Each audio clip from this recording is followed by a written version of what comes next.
Hey, how's it going? I hope you're doing good. So, I was just thinking about this. Sometimes you search different stuff. I know sometimes when you used to get mad, you'd search whatever, stuff like that. Anyway, I did that search, okay? And here's what I finally found. Ferguson, I wasn't finding anything. Okay, Ferguson experts agree it's easy to indict ham sandwiches. All right, here we go. It's under a minute, okay? The grand jury will indict a ham sandwich if a prosecutor tells them to. You can indict a ham sandwich. You can indict a ham sandwich. A grand jury will indict a ham sandwich. You can indict a ham sandwich. Take it how you will. The grand jury can indict a ham sandwich. You can get an indictment of a ham sandwich. The prosecutor can get a grand jury to indict a ham sandwich. The prosecutor can indict a ham sandwich. I have to prove to 12 jurors that the ham sandwich is guilty. The prosecutor can indict a ham sandwich. Ham sandwich indictment. He get charges for a ham sandwich. If you can indict a ham sandwich, why can't you indict Officer Wilson? You can indict a ham sandwich, But not a police officer. Oh. There's the old saying that a prosecutor can indict a ham sandwich. There's nothing better than that. I don't know who did it. Let's go to this site here. The grand jury will indict a ham sandwich. All right, so they're doing world's largest gun show. Okay.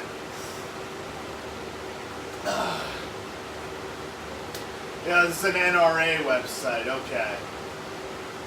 So.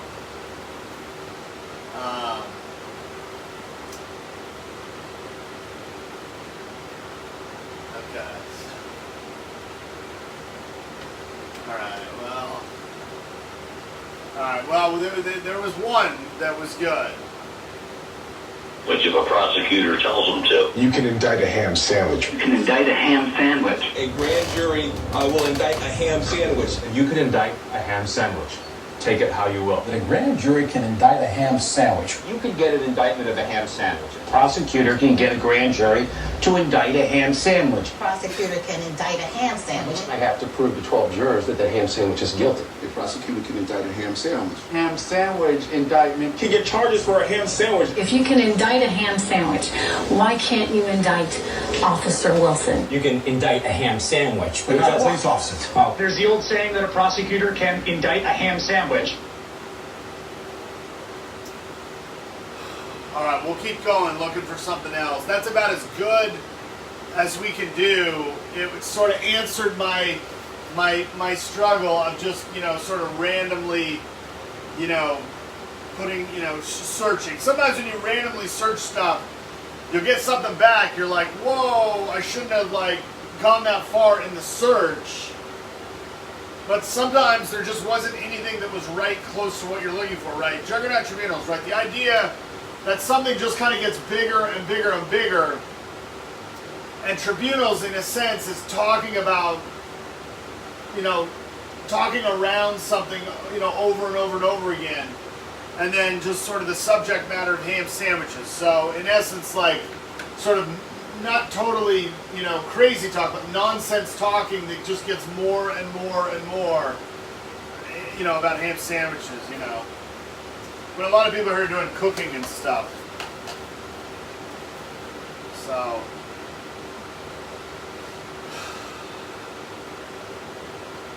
Almost everything is cooking, though. Recipes, cooking, there's very little. There was one restaurant, and that's about it, right? This is what was really interesting. People have been doing these they roll them and then deep fry them. But the last one I looked at, it ended up being a recipe cooking again. The man or the woman was in Japan, I thought, or Asia, somewhere in Asia or Japan. They had all the ingredients. I said, I don't want to watch cooking, right? I just, just seeing, somebody went out to get, a ham sandwich or whatever.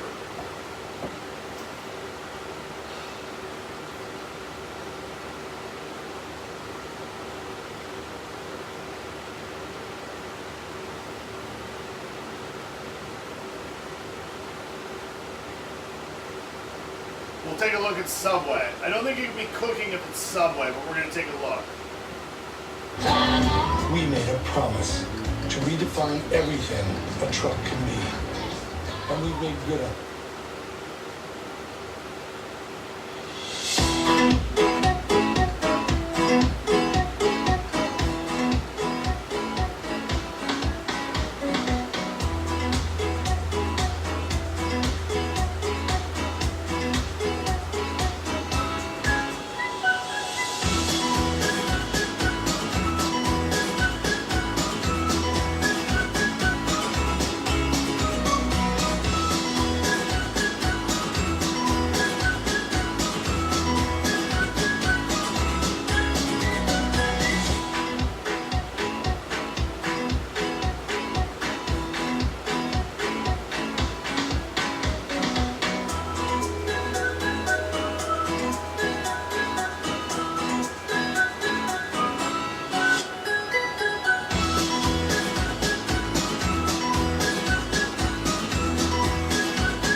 music throughout the entire event, or you know. Okay, so there's music throughout the whole thing. Okay, that was last year.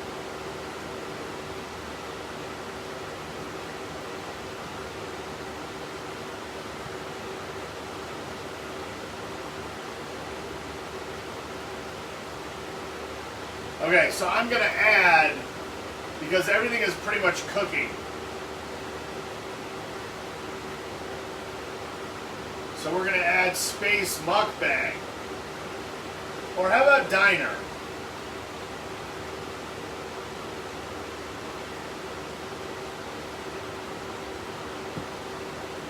Bridgeport, Chicago's best. Here we go.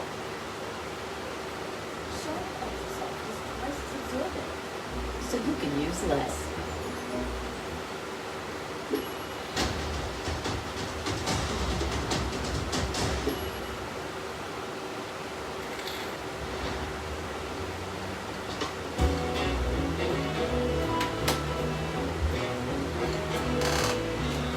I'm always on the hunt for a great corner diner. And if you're in this neighborhood, chances are you've driven past this marquee. It's so Southside, it's so Bridgeport, it's so Chicago's best. Chicago's best.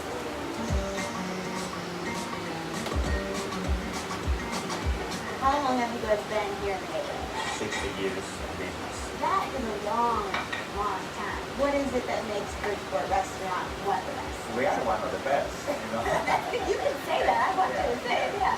We are one of the best, definitely. I mean, it's customers every day, 3-4 times a week, 3 times a week. They come back every day. That's a lot. We have customers 7 days a week. Twice a day. I've been coming a long time. I've been coming here for years. Same customers. My cooks, my waiters, they know what they're ordering, you know what they come to the door, so they feel like home. It's quite good. We are here because of this Reuben. To me, a Reuben is like a classic diner sandwich. We don't have no Reuben here. No, oops, you schooled me. Okay. We got 35th. 35th sandwich. Because we're right on 35th Street. Correct. We don't have no Reuben here. We have the 35th sandwich. We're going to go make it. So we're going to make the sauerkraut for our 35th sandwich. First, we have the butter. All that butter? Then we put the onions, we put the bacon. Don't mind if we do. All the sugar. This is going to sound bad. I don't think I've ever had sauerkraut. You don't have to wait. Okay. This is secret. Caraway seeds. You just told us though. You don't care. Nobody's gonna make it right. See, I like a man with confidence. And now this is a sauerkraut. We're gonna add it. While the sauerkraut simmers, we slice up the corned beef. Good at cutting beef. And hit the grill. We're going to make the Reuben. Reuben. All right. No Reuben. No, oh. We don't have no Reuben. We don't have no I don't know what Reuben you're here. talking about. There's no Reuben. There you go. We got some Swiss cheese, sauerkraut. Yeah. This one for me. Right on top. What's on the 34th? 34th Scott. Walter Payton. How about you put together 34th Street for me and then we'll leave. Figure it out. I let you figure it out. Surprise!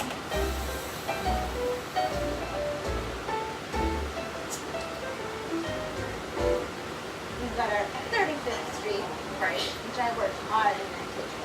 That is the 34th, especially for you with wheat bread as well. It's kind of the same thing, but this one's done with turkey.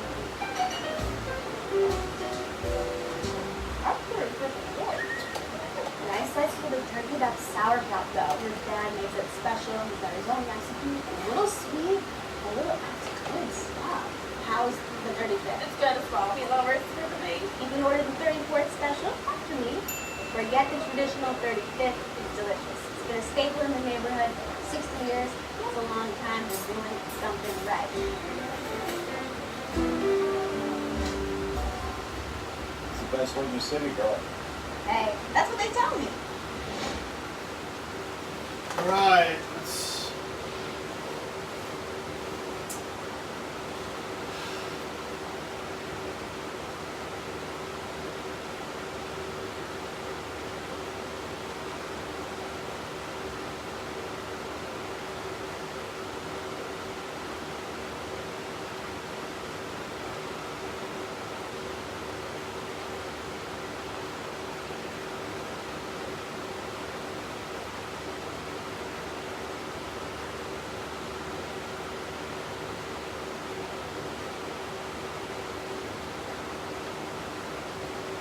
Okay, Adelaide. We're gonna go to Australia.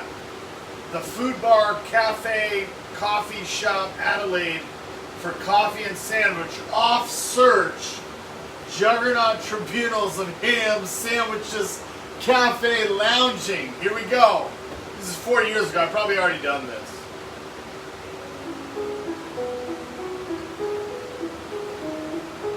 Hey everyone, it's Andre from Big Review TV, and today we're in Mawson Lakes having a look at the food bar. We're going to head inside, tuck in some scrumptious homemade food and see what this place is all about.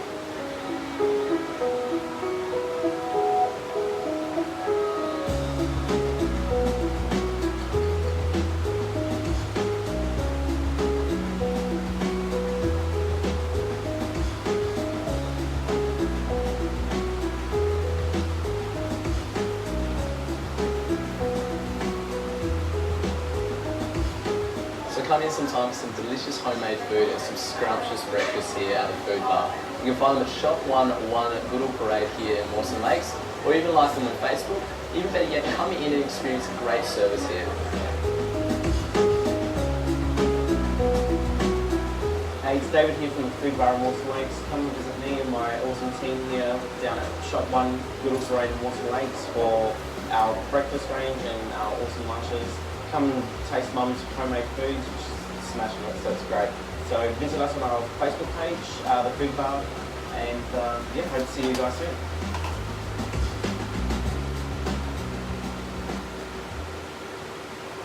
Alright, let's actually, we're going to try to actually look at the bloomin' onion. I know it sounds crazy, but it was right here. Did it disappear? Hey everyone, it's Andre from Big Review TV, and today we're in... Everybody used to talk about this.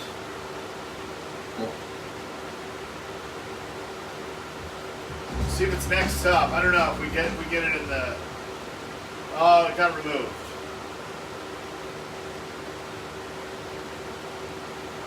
Yeah, I don't know. It was like showing what it looked like it was actually done.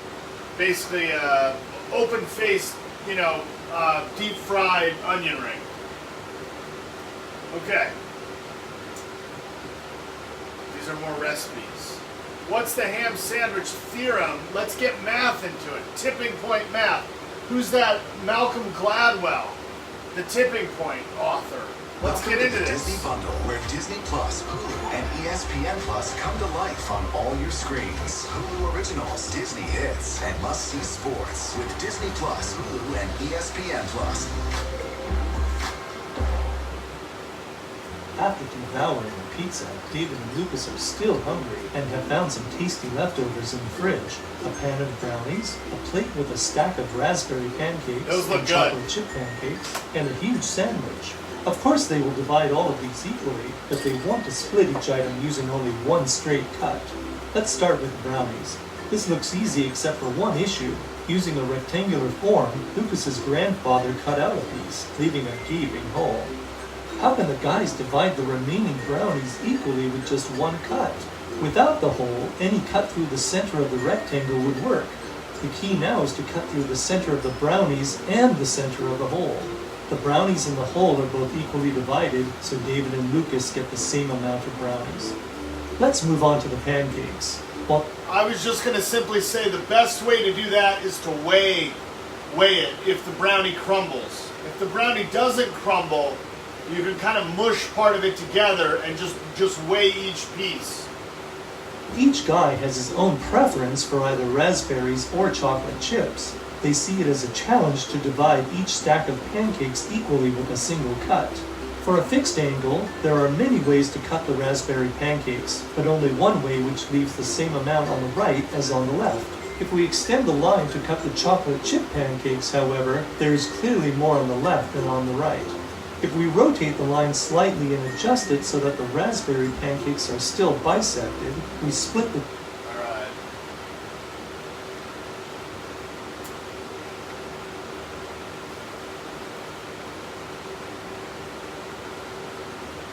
Oh, did we go back?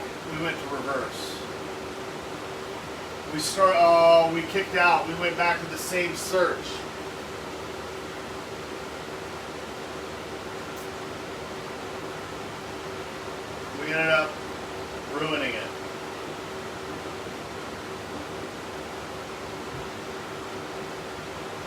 We'll go to Bloomsbury. I remember the comic book. What's the comic book? I think the author was Berkeley Breathed, but it's like Bloomsbury or Bloomtown or something.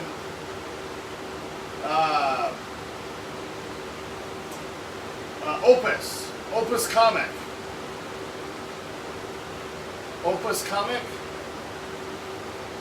Opus Comics.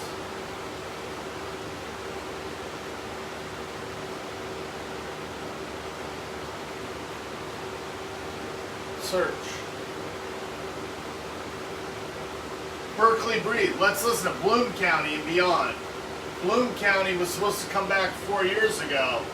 Let's listen to the guy. I've never actually, I don't know that I've actually, but he did all these books. This is what it was like. There was like a sort of a bird and a cat and Bloom County. That's what it was called. I can't actually find Bloom County books or comics. It was what you used to do is when somebody bought the newspaper, you had a subscription, right? You'd look at the funnies. They weren't called comics because they were comic books. They were called funnies, and they were illustrated. Some were color, some were black and white, and we can't actually find much of his comic. We'll look here at just this. Let's see what they say.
So that was 4 years ago. Let's listen to the author and just see what he has to say.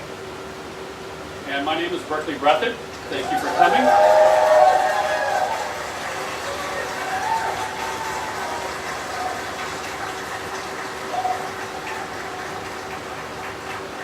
I appreciate that. Who would have thought 25 years later I'd be up here?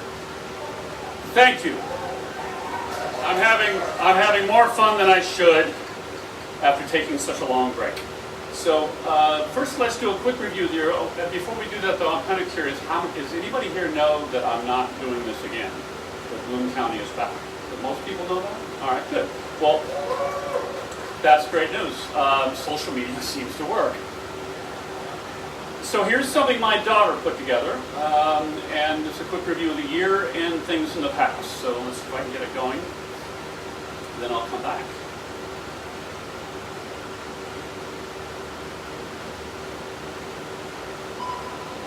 There's an Opus movie. I didn't know that.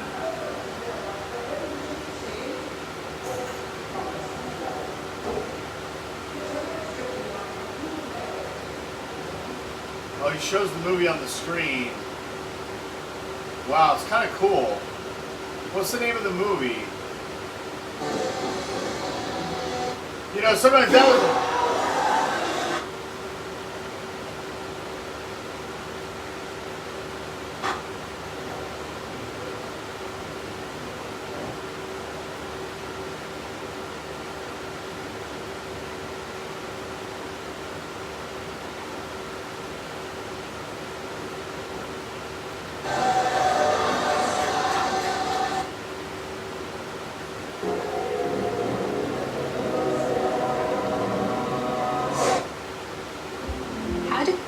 so there's a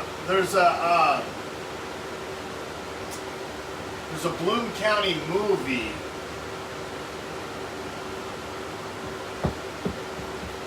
Bloom County movie. Let's see.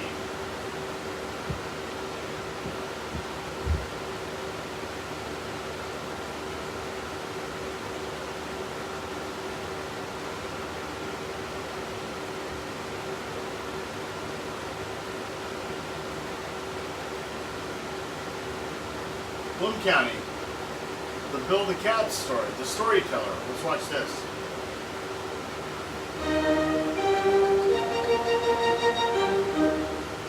So, okay, so here's the humor.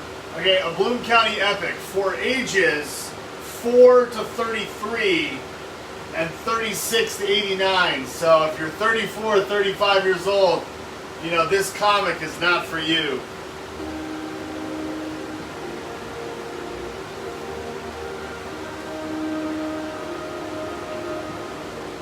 In a very different place called Bloom County, there lives a lonely little boy named Binkley who knows that we all could... Alright, so I'm not going to watch that. Let's see.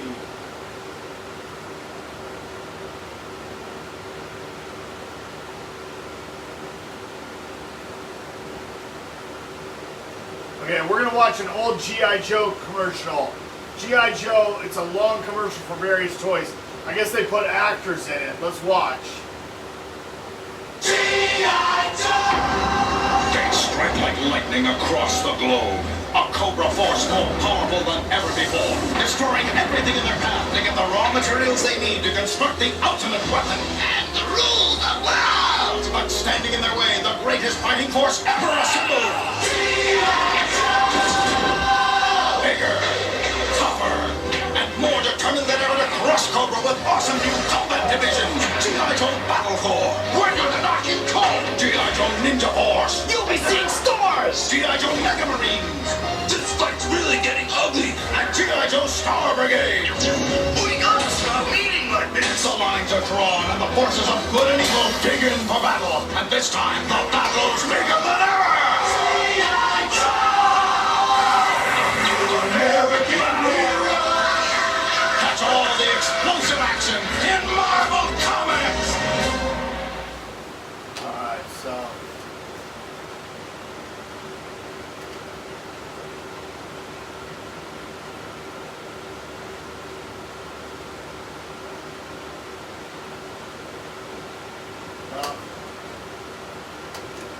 how did I get to that? I somehow backed out of it and now I lost it.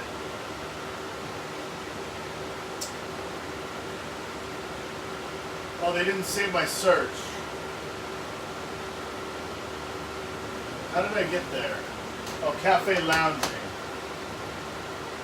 And then... oh, Bloom County. Let's do the Bloom County movie.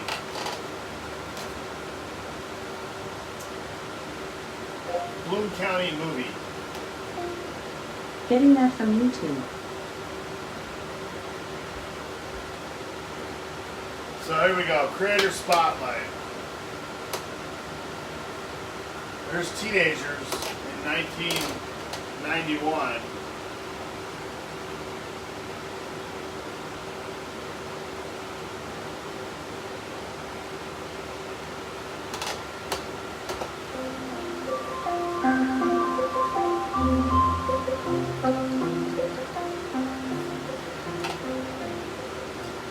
Hi, this is Scott Jr. I am the Special Projects Director for IDW Publishing, and I'm here talking with Berkeley Breathitt, the creator of Bloom County. And when this goes live, it will be the 40th anniversary of Bloom County. Congratulations, Berkeley. Thank you. Is it today? No, it's tomorrow. Today. This is a lot of these guys that do this highly specialized stuff, and they get to be pretty successful or very successful.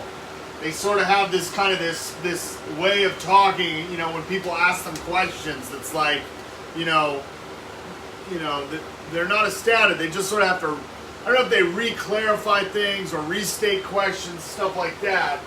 But, you know, you just see a little bit of skepticism, you know. It's the same with a lot of people that are, you know, basically become celebrities, right? They get a little bit skeptical when people talk to them or say we want to do this or that, stuff like that. It is the 7th. We're recording on the 7th, but it'll go live on the 8th, which is... Yeah.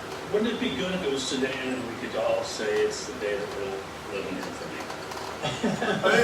This is very exact of what you might hear when you talk to people that are successful and stuff. I'm going to get a soda. December 8th being the debut of Bloom County, it was also the day that John Lennon was killed. And then I realized yesterday that the strip ended on August 6th, which is the day of Hiroshima. So you... And one day away from the beginning of World War II. It's, I don't know how that fits in there, but I need some happier moments to be aligned with, I think. All right. Well, what I want to talk about first is, before you did Bloom County, you did a strip called Academia Waltz, and that was in your college paper. And then, correct me if I'm wrong, but you self-published 2 paperback books, and didn't that finance your schooling? Yes.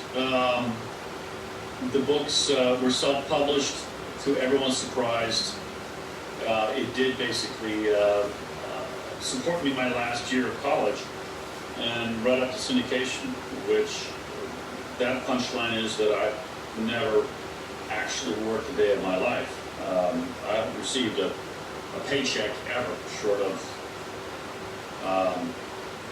the proceeds of a very small book that we did in college, and then went right to work for the Washington Post. So, but in the interim, I did get thrown out of. The only job I ever had was of a political cartoonist for the Austin American Statesman, the regular paper in town, and that lasted 3 weeks until they threw me out, literally pushed me out the door and told me not to come back after I drew an offensive strip.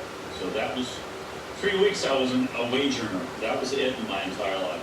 But with that move, history was changed. So thank you. Yeah, the editor of the Austin American Statesman, I don't think ever recovered from the thing that I had caused a problem of, but I kept going. So funny how fate handles things. You mentioned the Washington Post, so how did you get the attention of the Post? Did they see the paperbacks you self-published, or did you did something to them? I had made a cursory attempt at syndication by contacting the 3 major syndicates that I was aware of, and basically received rejection slips from all 3 of those. And I continued working and doing another year of work at the Daily Texan, and pretended to take another year of college to do so. And pretty much had given up any notion of being a cartoonist at that point. And what I was to find out later that happened was that a woman who worked at the Post elsewhere in the company had a son that was at the University of Texas that was sending her cartoons from my work, and she saw them and walked them upstairs to the syndicate and dropped them on the desk of the fellow that ended up being my editor for 10 years. And he saw them and gave me a call, and that was it. So I had almost absolutely nothing to do with the fact that I ended up syndicated. I had been turned down by the major syndicates, including Newsbury Syndicate and Peanuts Syndicate, Charles Schultz's. But I thought that was all there was. I had no idea there were small ones like the Washington Post. That's a great story. So 40 years ago today, when this goes live, was the first Bloom County strip. Now, it's interesting because the first strip actually doesn't have any of the core characters in it. And then over time, some of the characters that you used in Academia Waltz came back and joined the cast of Bloom County. But about 6 months after the strip debuted was the first strip with Opus. And I've heard you, and I'm paraphrasing here, call Opus the emotional center of the strip. How did you come up with Opus? Do you have any recollection? I mean, I know it's a long time ago, but What was the thought behind that? I remember exactly. I don't remember much. Everything's a fog, but I do remember that for some reason. Maybe it was asked so many times it somehow stuck in my memory. The operative point is that maybe the first time in the history of comic strips, a syndication contract was sent to someone who had not a faintest idea of what to draw for a comic strip. So the contract came, and for the title of the strip, the subject of it, and the characters, I left TBD, to be determined. I had no idea. They were very clear they did not want a college comic strip, so I couldn't do the only thing I'd ever done, which was 2 years of college caricatures and college stereotypes. They knew they didn't want that. Anything else, they said, just give us whatever. So that was a problem for a writer. There was no structure at all. I had no idea. So the only thing left for me to do was to name the strip a place and hope that I figure out later who I should put there and what the strip is about. So I fell back on a cheat, really. It's just naming it a locality and hoping that I would someday, there'd be an inspiration at some point and I would know what to populate this place with. That was a good signifier as how the rest of my career would go, because it was all seat of the pants. So for 6 months, I didn't know. I was trying out characters. I had a couple of little boys. I had adults. I had old people. I had my grandfather. I probably had my sister. What I didn't have, as you mentioned, was an emotional center point, focal point, a fulcrum to the strip that all comic strips need. And I would argue the ones that didn't live on as long as they should were missing that. Even Doonesbury, I would say, was a hard strip to find. Where was the center of gravity in the strip? Where was the point of view that everything else revolved around? We never really had it. It was always an ensemble, which, whether you're doing a television show or a series of novels, is a tough thing to keep going. Peanuts probably, they had two. It started out with Charlie Brown, and eventually it almost became Snoopy. One way or the other, there was always kind of he has tremendously strong characters, but kind of when people think of that strip, they think of one or two characters.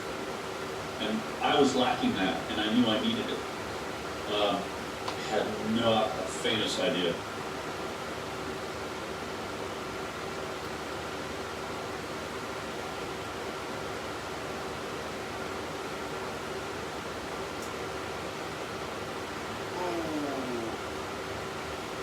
I can't stand these wardrobe malfunctions. I try to never watch them. But they put them out here all the time. The Dukes of Hazzard wardrobe malfunction with Daisy Dukes. She was a really pretty actress on the Dukes of Hazzard TV show. She wore bathing suits, but a lot of times she just wore like a plaid shirt, long sleeve, button shirt and jeans.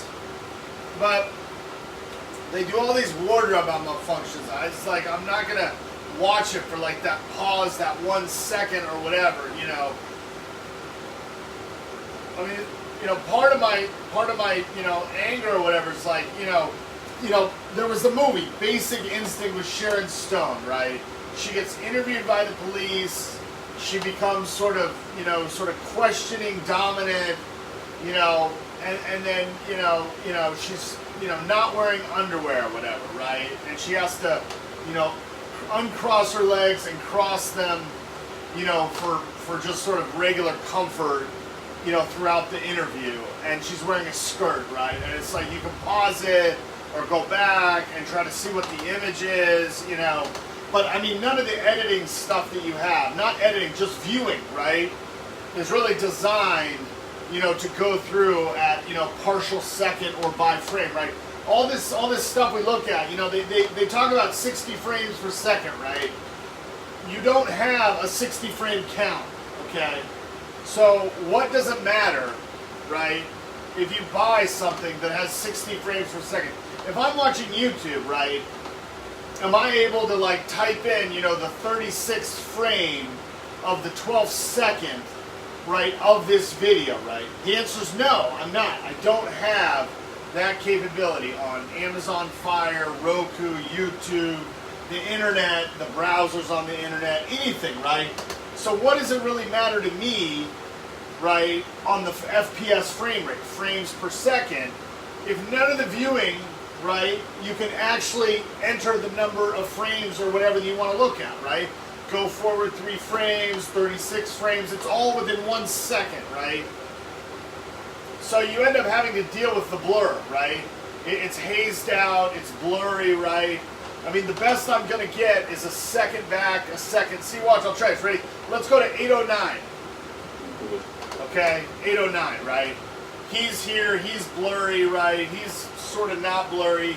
This is blurry, right? And that's on a small video within the window, right? I don't have any capability beyond that, right? Even this other stuff, right? I try to scroll, right? I have no control over the scroll, right?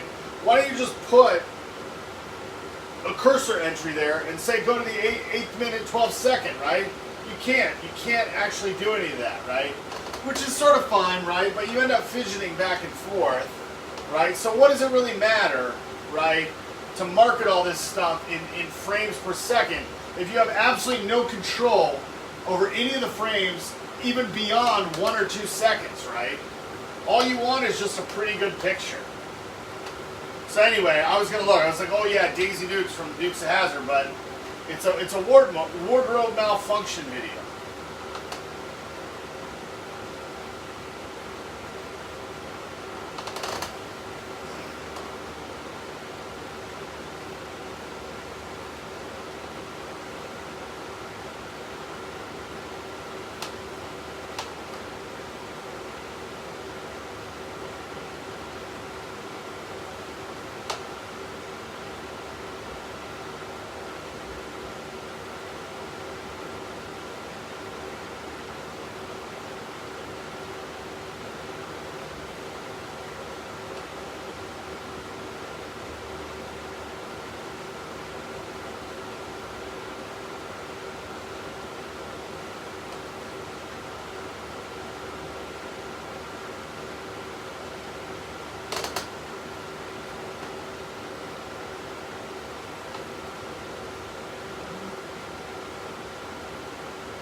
All right, so what were we going for?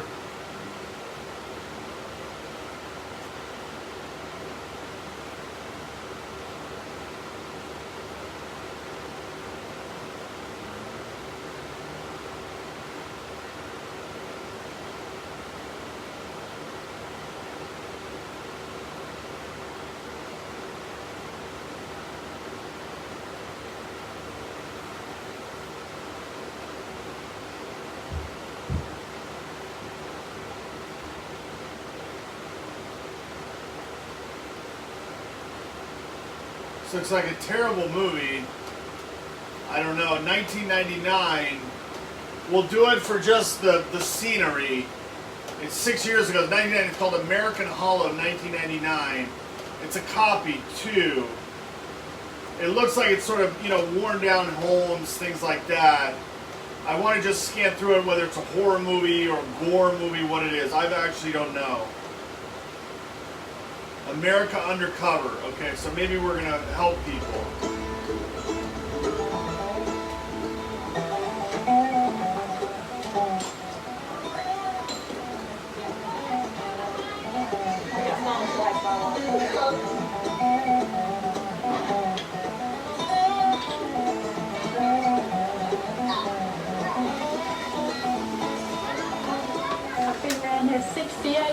Been gone about 5 months on the whole time. Whoa, he's crawling. I've got 30 grandchildren and 7 great-grandchildren. And I told you I've been married 49 years and had 49 children. Now, we've had the hard times, and we've had good times, and we've had sad times. Sometimes it kids ground squirrels, clean them up and rile them and eat them.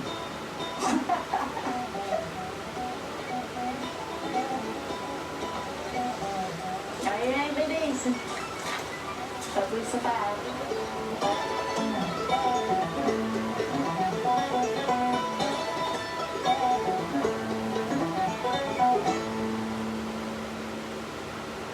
Okay, so Rory Kennedy. Looks like these people live in the Appalachia, East Coast, mountainous area, maybe West Virginia. I don't know. Mudlick. And Kentucky. Wow. Oh yeah, parts of Appalachia, yeah.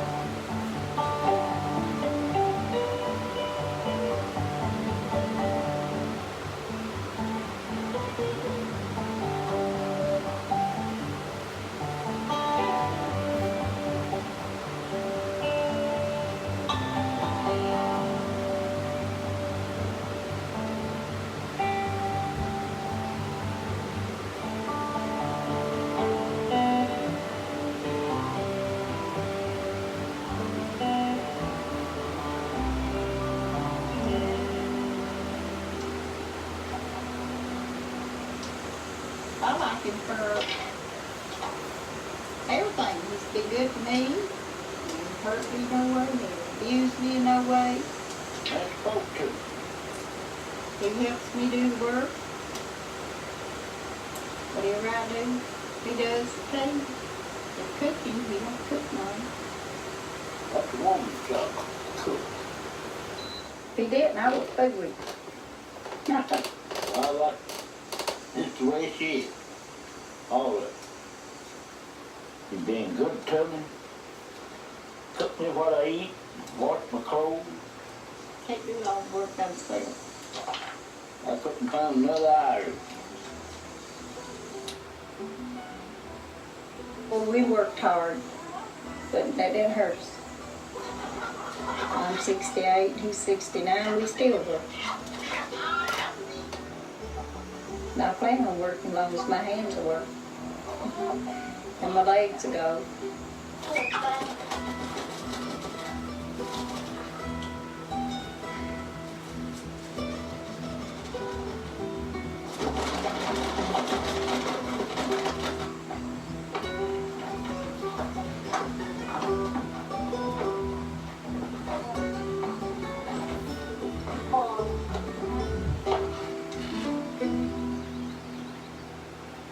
Me and Mass married in 47.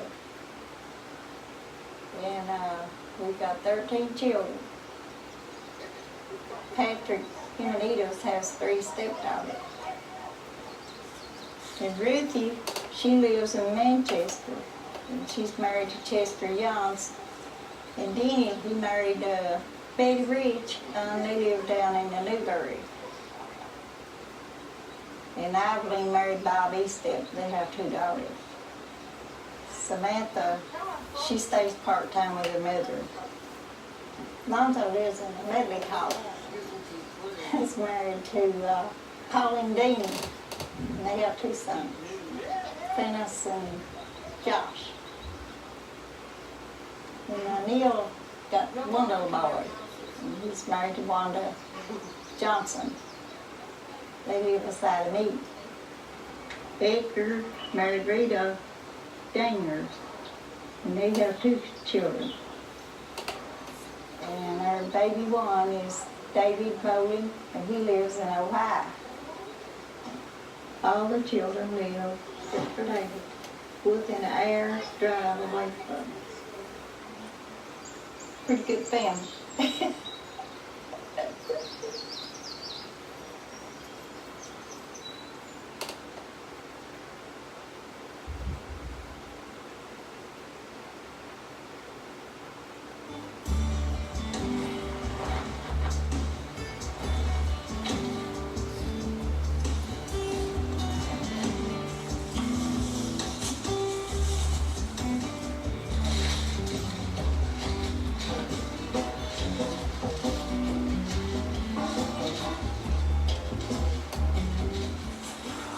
most of my life. I started when I was about 14.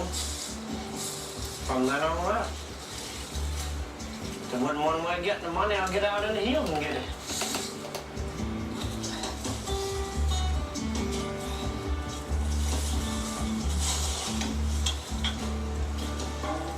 See? They're red. And when they're like that, they bleed. That's why they call it blood red, I guess. I don't know. All I know is just money in it.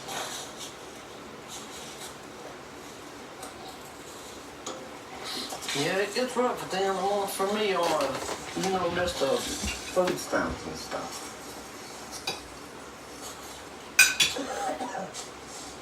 I do this to help pay my bills.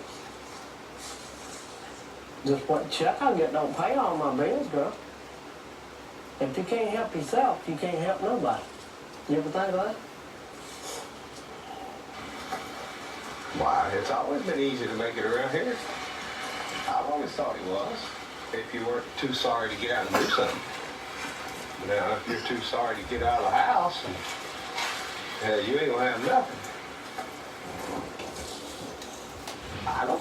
I hate doing what I do.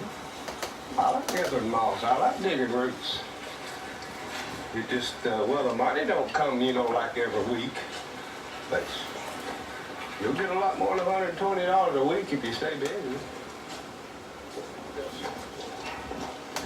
How many pounds you got? I will need to sell some ginseng. Well, you don't need that thing. Here. Pull him up here. Jeremy, I need that thing. He might be wanting to get a picture of buying ginseng. What in the hell my picture do to buying ginseng at all? You know who they are. They might be anything. What picture? $80. 5 ounces. Sounds good. 5/16 is 80. Well, he went up an hour, right? I wonder if the band is circling, we'll be together once again.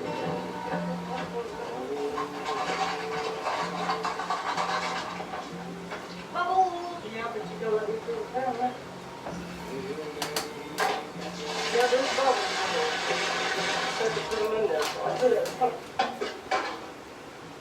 This is how we get the back every night. Don't got no cover. You have to do what you got. It's like we got now. Oh, big Gabe.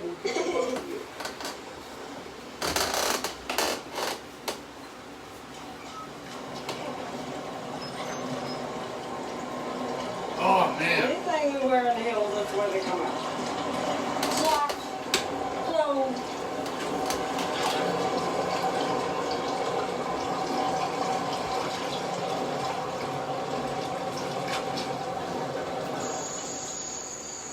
I use rainwater because I don't like to use the well water. It's got salt in it. I use the rainwater. I catch it in buckets to use.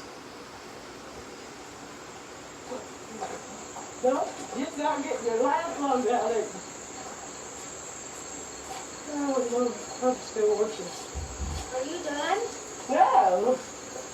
I haven't got that many clothes. I'm done. Almost. Hanging up.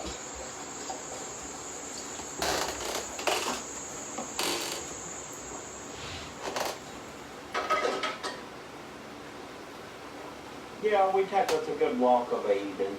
It's good for our leg. Makes me feel a lot better. And I take Prozac to keep going. And Respidow. So are you worried about it? That's right. My Prozac's what I want, and that's what I'm worried about. When we're going fishing?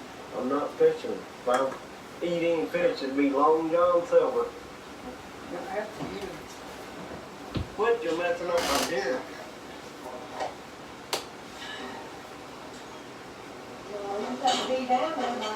That don't mean I can't come home and sleep. Oh, yeah, you're going to have to sleep because I'm going to be down there at about 12 tomorrow night.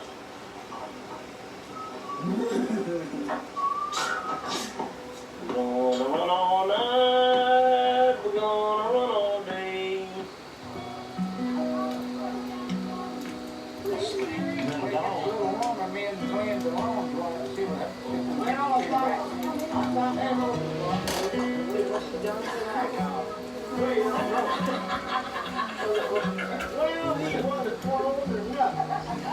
If they was to cut out all this welfare like they're talking about, like cut all these people out of welfare, well, you'd have setting guards in gardening.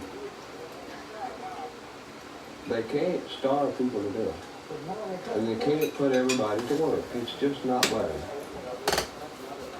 I'd like for Jeremy to have it 100 times better than what I was raised up. I want my young to be raised up better. We didn't have no. We had a pretty rough aggravating life. I just still don't see how they took care of us team.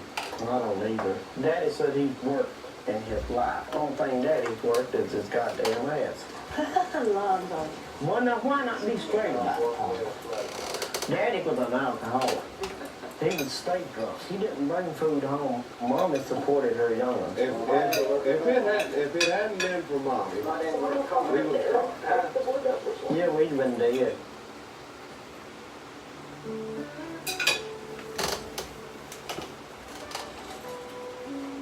Now this is not the house I was born in.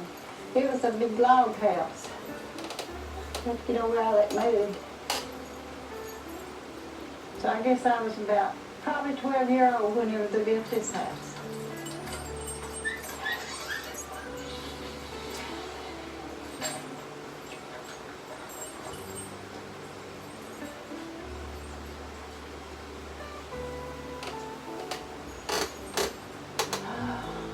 That's my daddy right there. He was about, I guess, 76 years old when it was made. His mommy, and she's holding my two sisters. And the other little girl on the side is my sister Mary. And this is me. I was probably about 10 years old at that time. I was raised up in a used home. Daddy would beat Mommy and pull her hair, kick her till I think she was going to die. Well, I was scared. I'd be scared of my daddy onto my mother beating on her. I'd be scared to move and I was crying my eyes out of her. But now Mommy took abusing right on and on. He even got the gun on her. To keep us all tore up. We were scared for him to come home, afraid what he'd say. We were scared to leave home, go to school, afraid what he'd do to Mommy before we got back.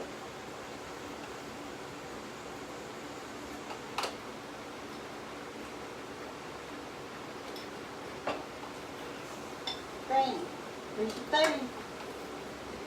Here's your food. She went through a lot of pain. I show you the scars. I've had to feed her for 6 years, going on 7. No girls, no daughter-in-laws, except to care of Granny. Sometimes I get so tired myself I don't feel like standing and feeding. But I don't care to feed her. She fed me when I was a baby. If she hadn't, I would have been here.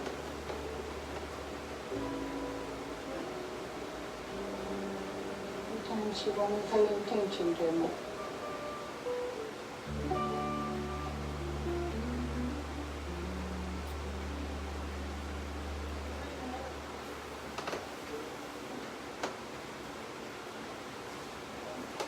All I know, my son's in jail. I hate to see him out there, but he'll get out. He was accused of breaking and entering property, and so there was trespassing signs there. And Edgar said he did not break no locks, he did not go to no fence. He come down by the barn and met the man, and he said he had nothing to hide from him. Where they've got my brother right now, I don't even know where it's at. I don't even know where to start the bank. There ain't no way I could. See, my my place is tied up. It's mortgaged, and they won't take mortgage place. And I tried everywhere, but nobody could come up with the money. Going down and get Neil, go get extra out of jail. I don't like to see him in there. I've been in there, done the place 3 times. Ain't no disgrace get put in jail, just stay in there. Hey, ain't you got no breakfast for me?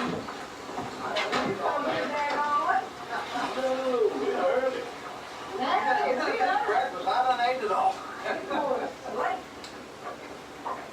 Neil got it? No. Nah, he's still in there snoring.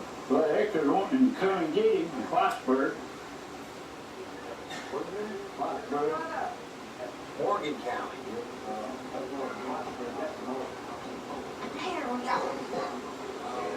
It's time to get up. Get up, get up, get up.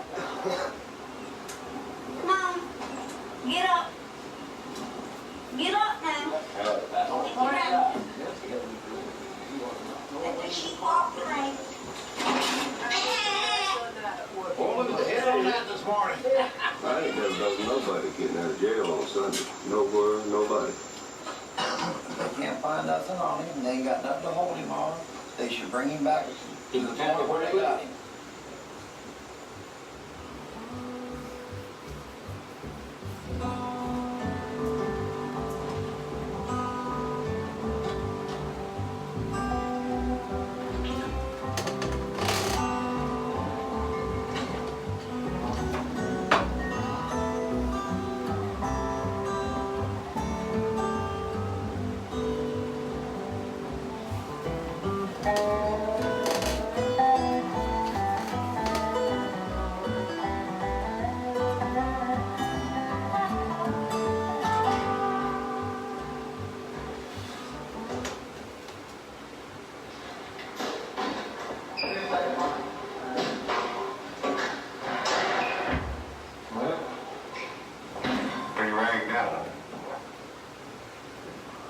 Now,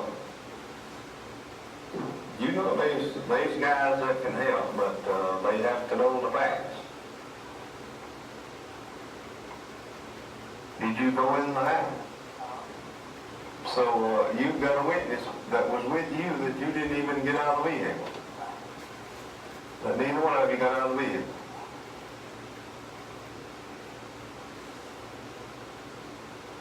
Sometimes somebody will tell you the truth no matter how bad a liar they are or whatever. But, you know, I've never known him to go in nobody's house. You know, and do this sort of thing. Because he's always done like the rest of us, done routes and stuff for his money or whatever. Eckert has never been in no kind of trouble. And neither has the other boys have never been in no kind of trouble like this is accused to be. I've been caught several times for public drunkenness and stuff. When they took me to jail, they said it's either you babysit or you go to jail. I said, by God, let's go to jail. Dude, I'm in prison from here, and I never want to ever live here again. I hate this place. Why did you go to prison? Trafficking in drugs. And I never even sold the stuff. He just happened to be that way it was sold.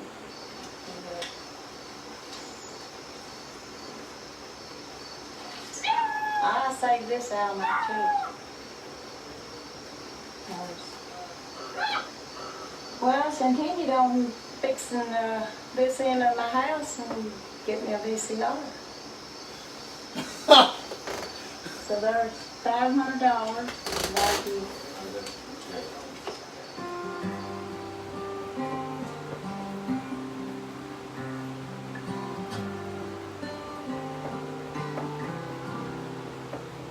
Well, this is indeed a little plot of land that me and Wando, and we're going to put it up as bond to get it out of jail. Which I do agree on. I mean, dirt's dirt, you know. Your brother's your blood. You can get more dirt But I got 7 brothers, but still yet I like to keep them all. I ain't got no, I've not got one to spare. You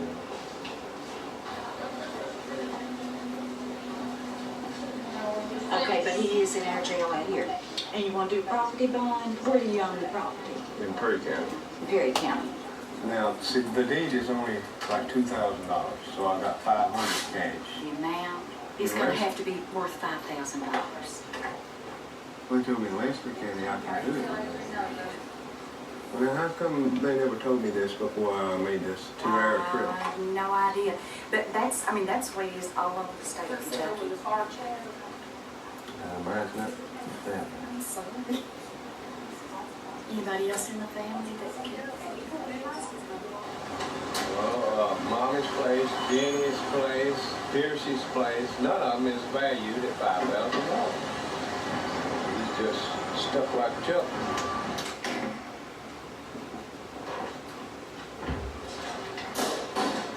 The deed, they told me out there, the deed had to be worth $5,000 to go a $2,500 bond.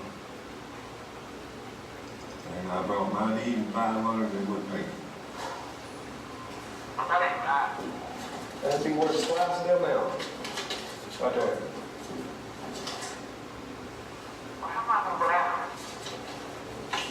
I'd say you probably have to stay on Thursday until they have your rain with a boom on them and blow it about. I've done all I can. I've always put my place up and whatever, they won't take it.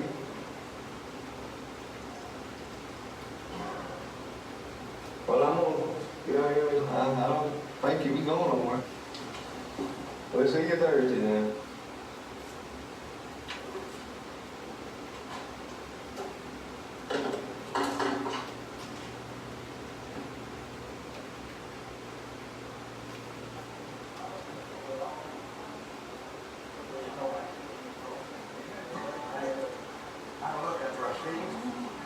I'm looking for a penny that has politics to make out of purple. Yeah, Jesus said, I'm the Lord. I'm preaching Jesus tonight in the house of Baptist that no man can come to the Father except he comes to me. Whoa!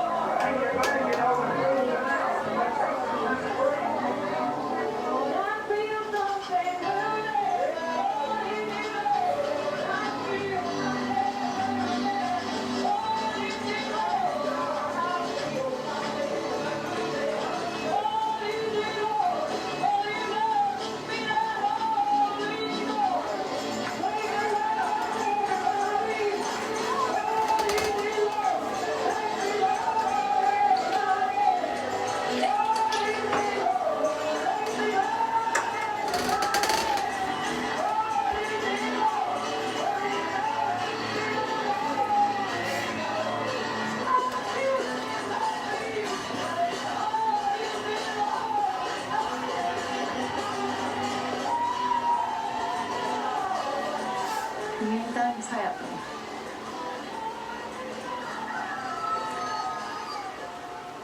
I'm just thinking that things will have to go a lot better for me. I can't stay all the time stressed out and depressed and worried over people, over children.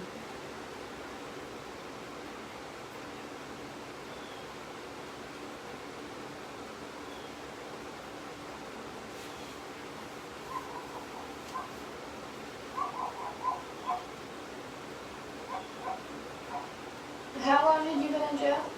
17 days.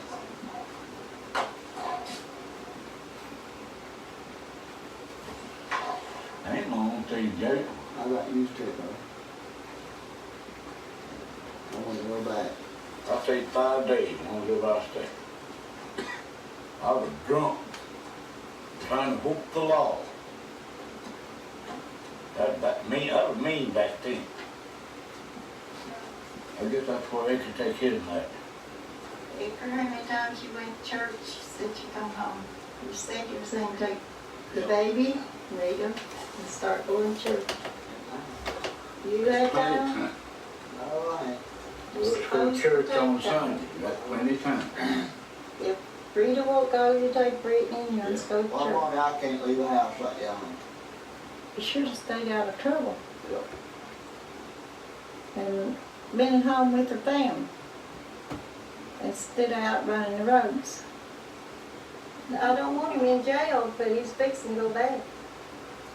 See, I'm smarter than that. But you sure as well sit in this house and be in jail before another month. Too much going on.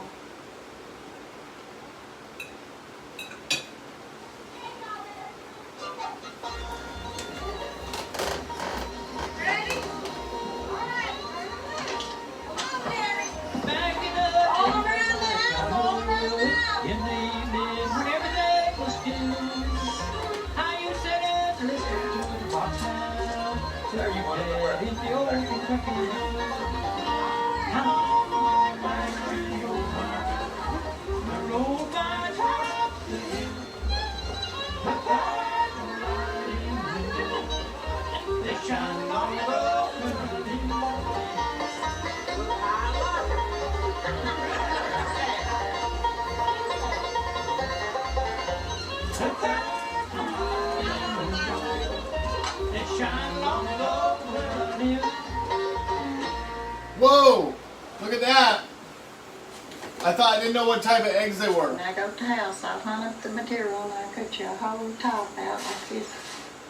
She's the only one of the daughter-in-laws that has even took interest in doing this. She taught me. I taught her this. These are my favorite quilts that she makes. These are her first blocks. And these are the first ones I ever made. My great-grandmother quilted and wove blankets from sheep wool. They've made their own quilts and blankets. Then my grandmother, she done the same thing, quilting, made their own bed covers. And then Mommy, she done the same thing. So I'm doing it. And then Ruthie and my daughter and Renee, my daughter-in-law. I guess 'cause it's from generation down.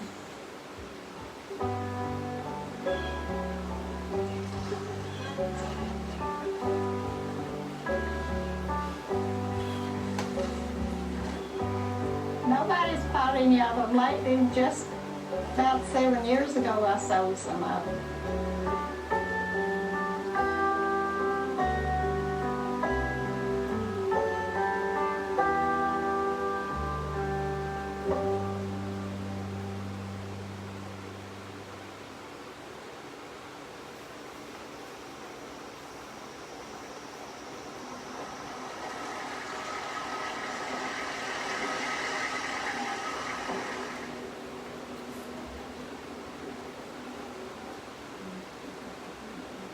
Our school system sucks. I know kids that graduated that don't know nothing. Don't know nothing about anything.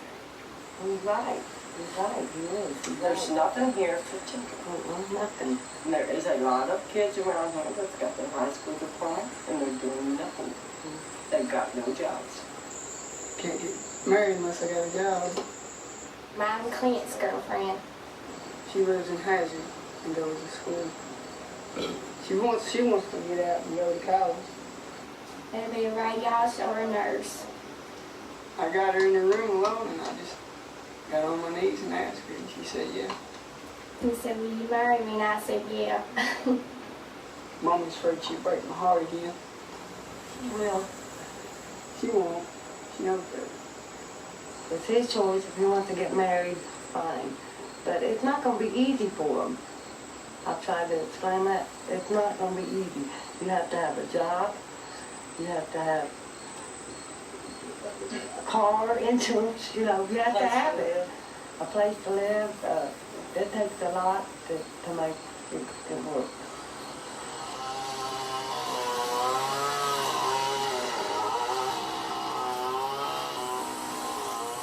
The main thing is I need to get a job. I know it's going to be hard and expensive, but as long as she's happy and I'm happy, that's all I care.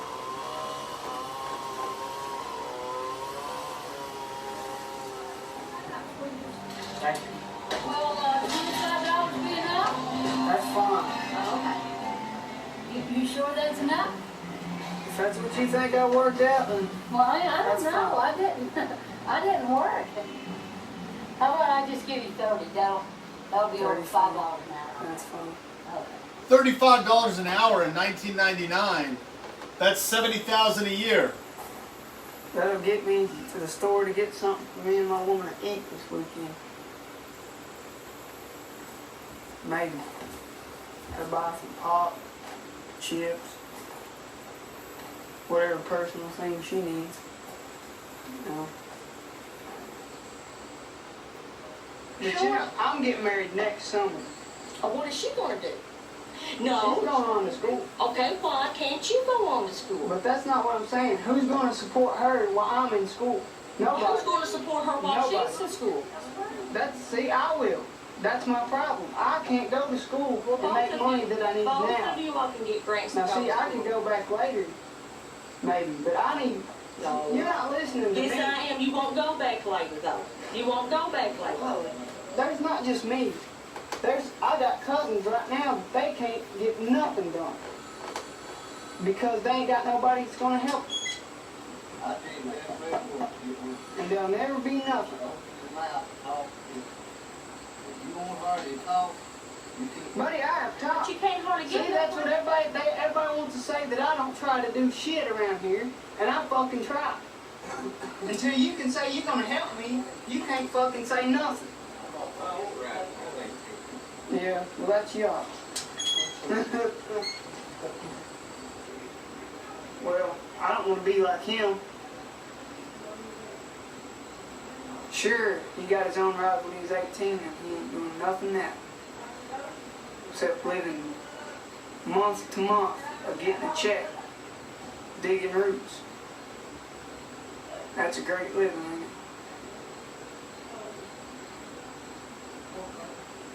And every one of my uncles, except a couple, is doing the same damn thing. Nothing. And they'll never do nothing except stay on this damn creek or whatever you want to call this place.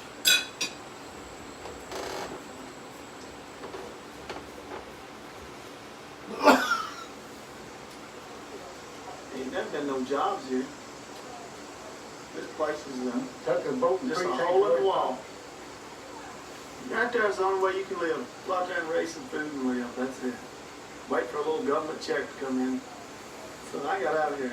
I never want to come back here and live. Oh, yeah, just to visit. And when Mom and Daddy's gone, that's it. I'll stay here a while. She'll die right here in this hole. She'll never live nowhere else. Maybe not. I've never been no better hole to live in right here. Maybe, maybe not.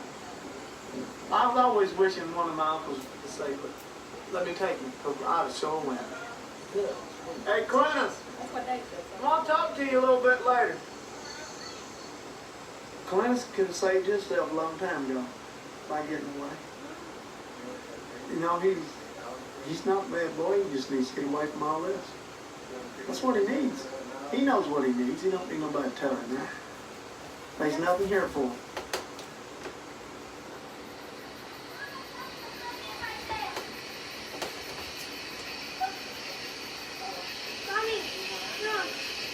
Won't you come out? Stay with me a while. See if you can't find something good for you. Ain't gonna hurt to come up, stay and see what you want to do. I thought Kentucky's far from Cincinnati. That's her mom says she can come. She's welcome to come too. Cause they just taking a lot of things. But I know somebody offers you a hand, a chance to take something. Just take the chance. I mean, she ain't gonna lose nothing. You can always come back home with your telephone you rate. Alright. Yeah. I'm going home. I've lost. Nobody, like I said, nobody never offered me. If you ain't wanting it for you, then it leaves me asking you to offer it for you. You gotta want it.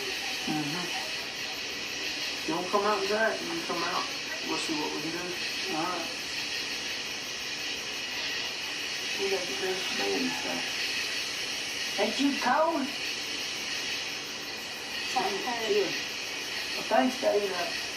I'll think about that. There ain't no hurry. Whenever you ready. You see, Dave? Ready? Papa. He thinks a whole lot like I do. For him to come and offer me a chance like that no one else around here would, made me feel like at least someone wants to give somebody else a chance.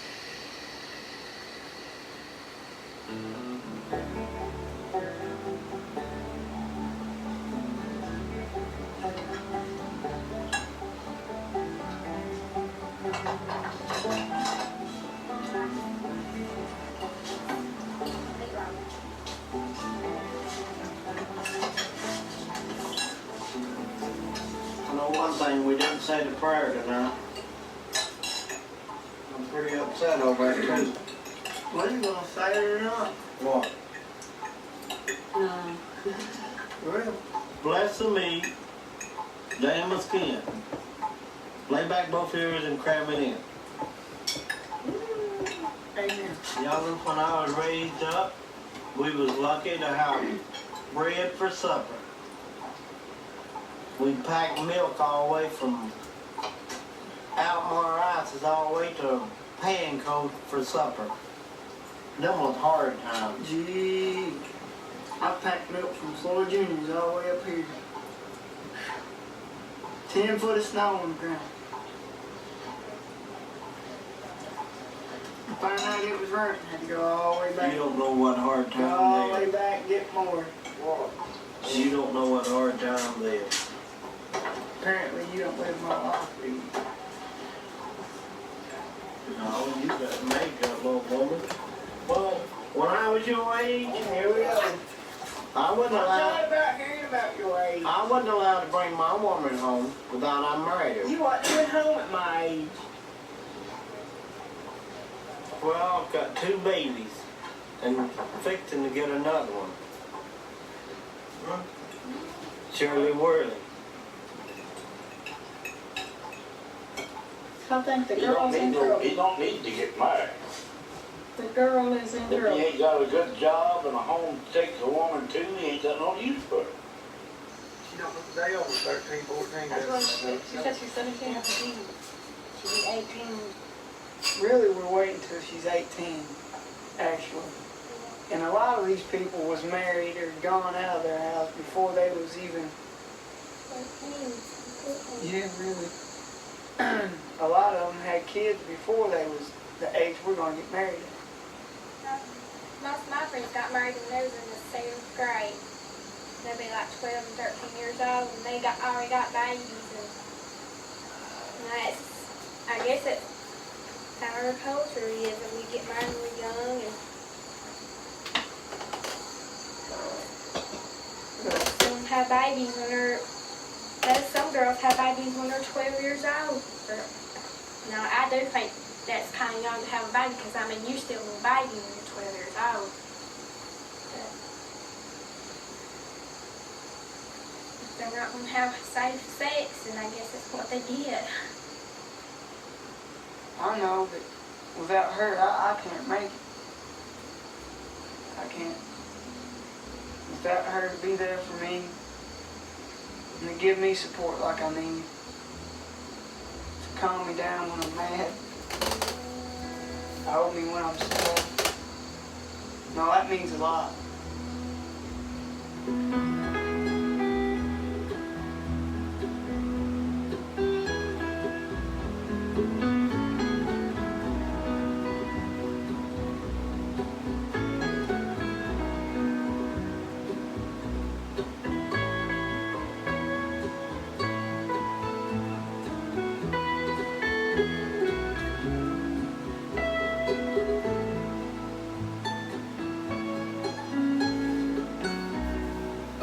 Whoa!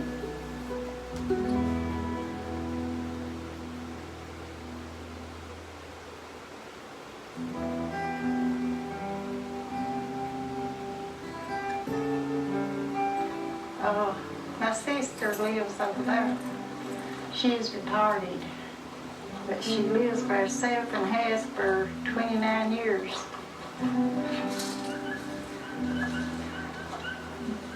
When she was a little girl, there was a big old mulberry tree up here on this hill, and the rocks they they shook a rock out and it hit her on top of the head, and they knew to take her to the doctor. And she's been like that ever since.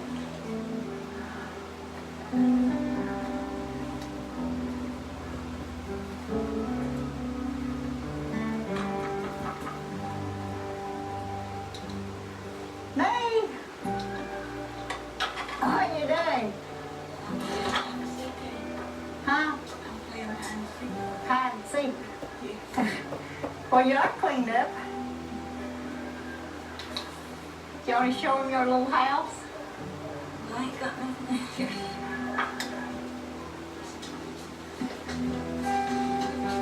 Out to the cliff. We went out to the cliff. Yeah, it's cleaned out now. She lives in the dark house.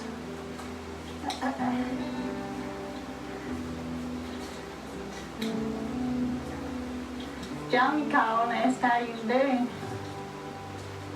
I told you that you was getting ready to put your garden out. Maybe. Maybe? Oh, you going to plant a garden, ain't you? Well, I'm trying. Last winter, she couldn't cook. Help me with the groceries.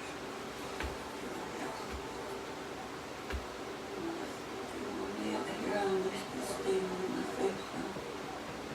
I did that company. When her husband was leaving, he treated her real bad. See, when Marion, Well, she had a man treated like worse than a dog. Lord have mercy, he treated her in ways that he ought to have been killed for. If he had no stick, he kept behind the door. He called old Hector. And that's all she talked about, old Hector. He's waiting when I get home, old Hector. And nobody didn't think about him, you know, hitting her with a stick, but he beat her with that stick. And then she'd say that he loved her. A man can't love a woman and treat her like that.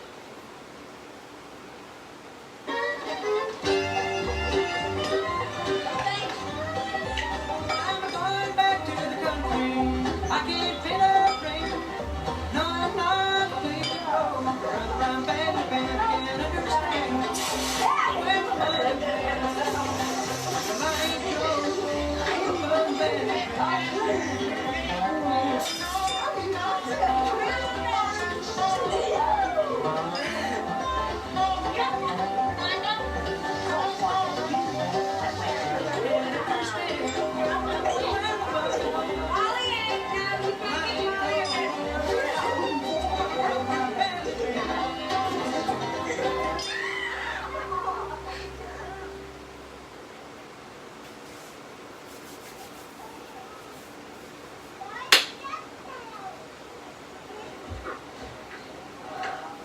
I know if I stayed with Jody, that maybe Ken and Dina might get hurt, maybe trying to help me or trying to go out or maybe see something that they didn't want to see or should not see.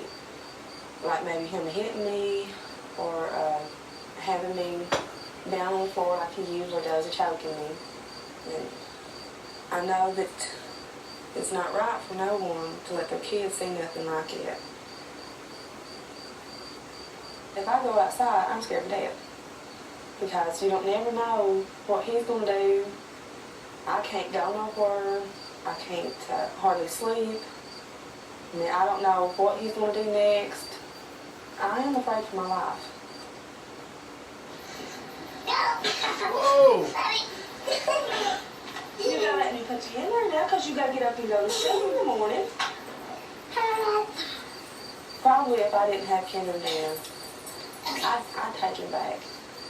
But Kendra and Dina, I mean, if you've got kids, that's about all that you do have. I mean, Kendra and Dina's my life. If I didn't have them, I mean, it wouldn't be no use to me being around. I wouldn't give them for nothing.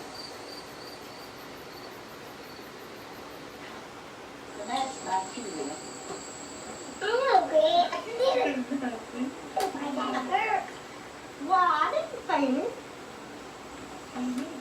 Joe tried to hurt me around Samantha. Set it afire and made her stand, let it burn off of her. Oh, God. But she didn't tell that till after she had to go to the shelter home. Then she told him. She wrote down everything that he'd done to her that she could remember on 3 big long sheets of paper that long, about that wide. The judge had her to do it, and they put him in jail. And here a while back, I'll tell you what made her leave him. He tried to run over her in a truck. He had the 2 girls in the truck. He told her, he said, I'm going to kill you. He tried to run over her in the truck. They had him in jail a long time. And I don't know how he got out.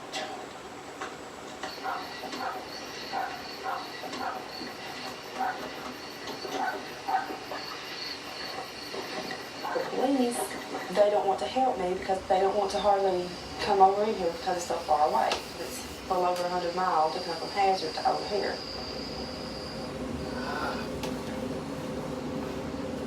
This is where we used to live at.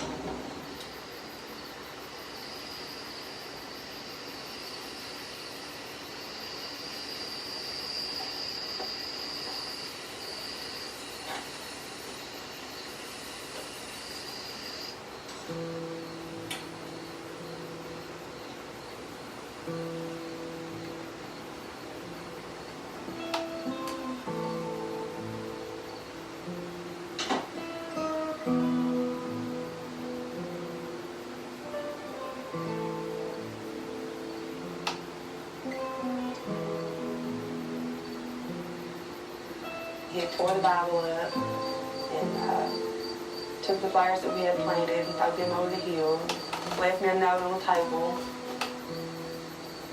Pliers right in the TV. The TV and the VCR, cut the couch and the chair up.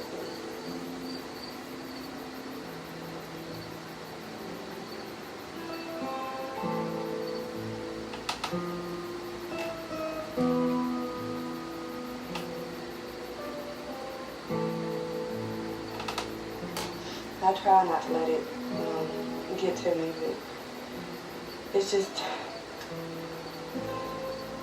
he brags about what he does, and he gets by with it because he's always got by with everything he does.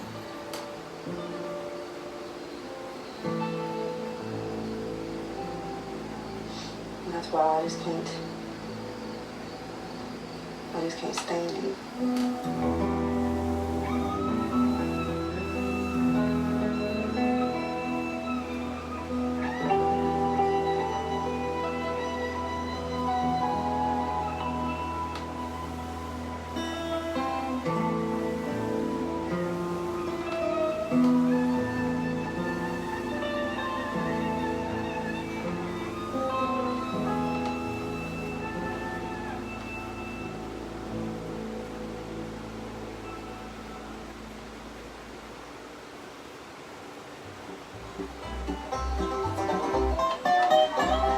All right.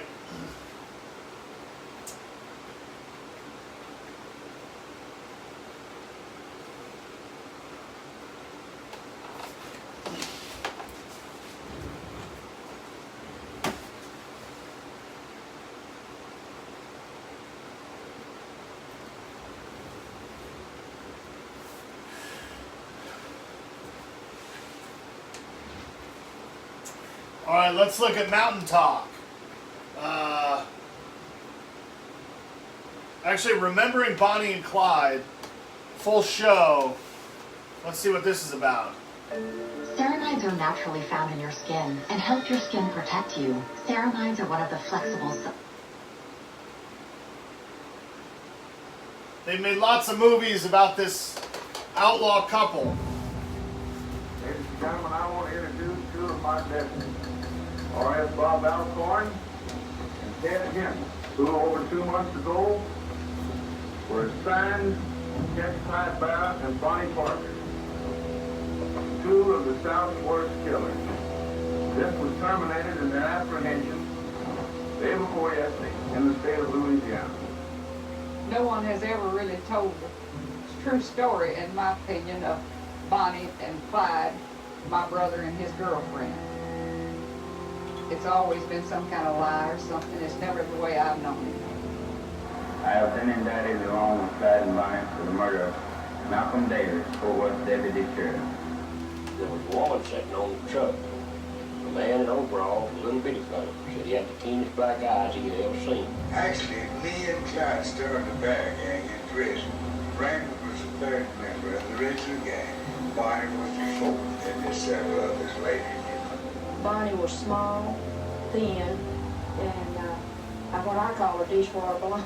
I don't know, just not very blonde, but blonde.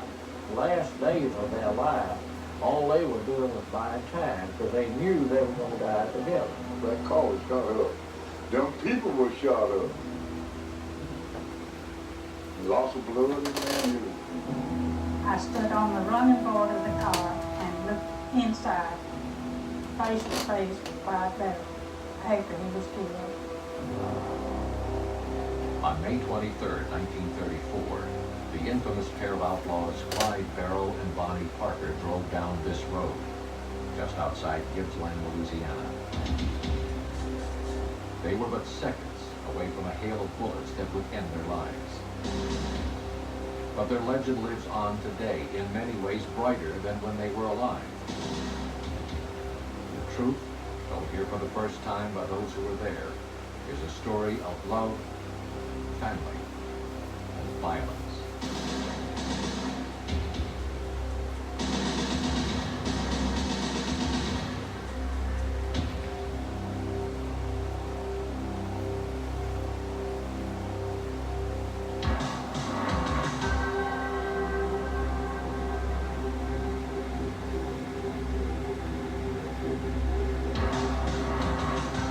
When the Roaring '20s ended with a crash, the dark clouds of the Great Depression covered both the body and soul of the United States.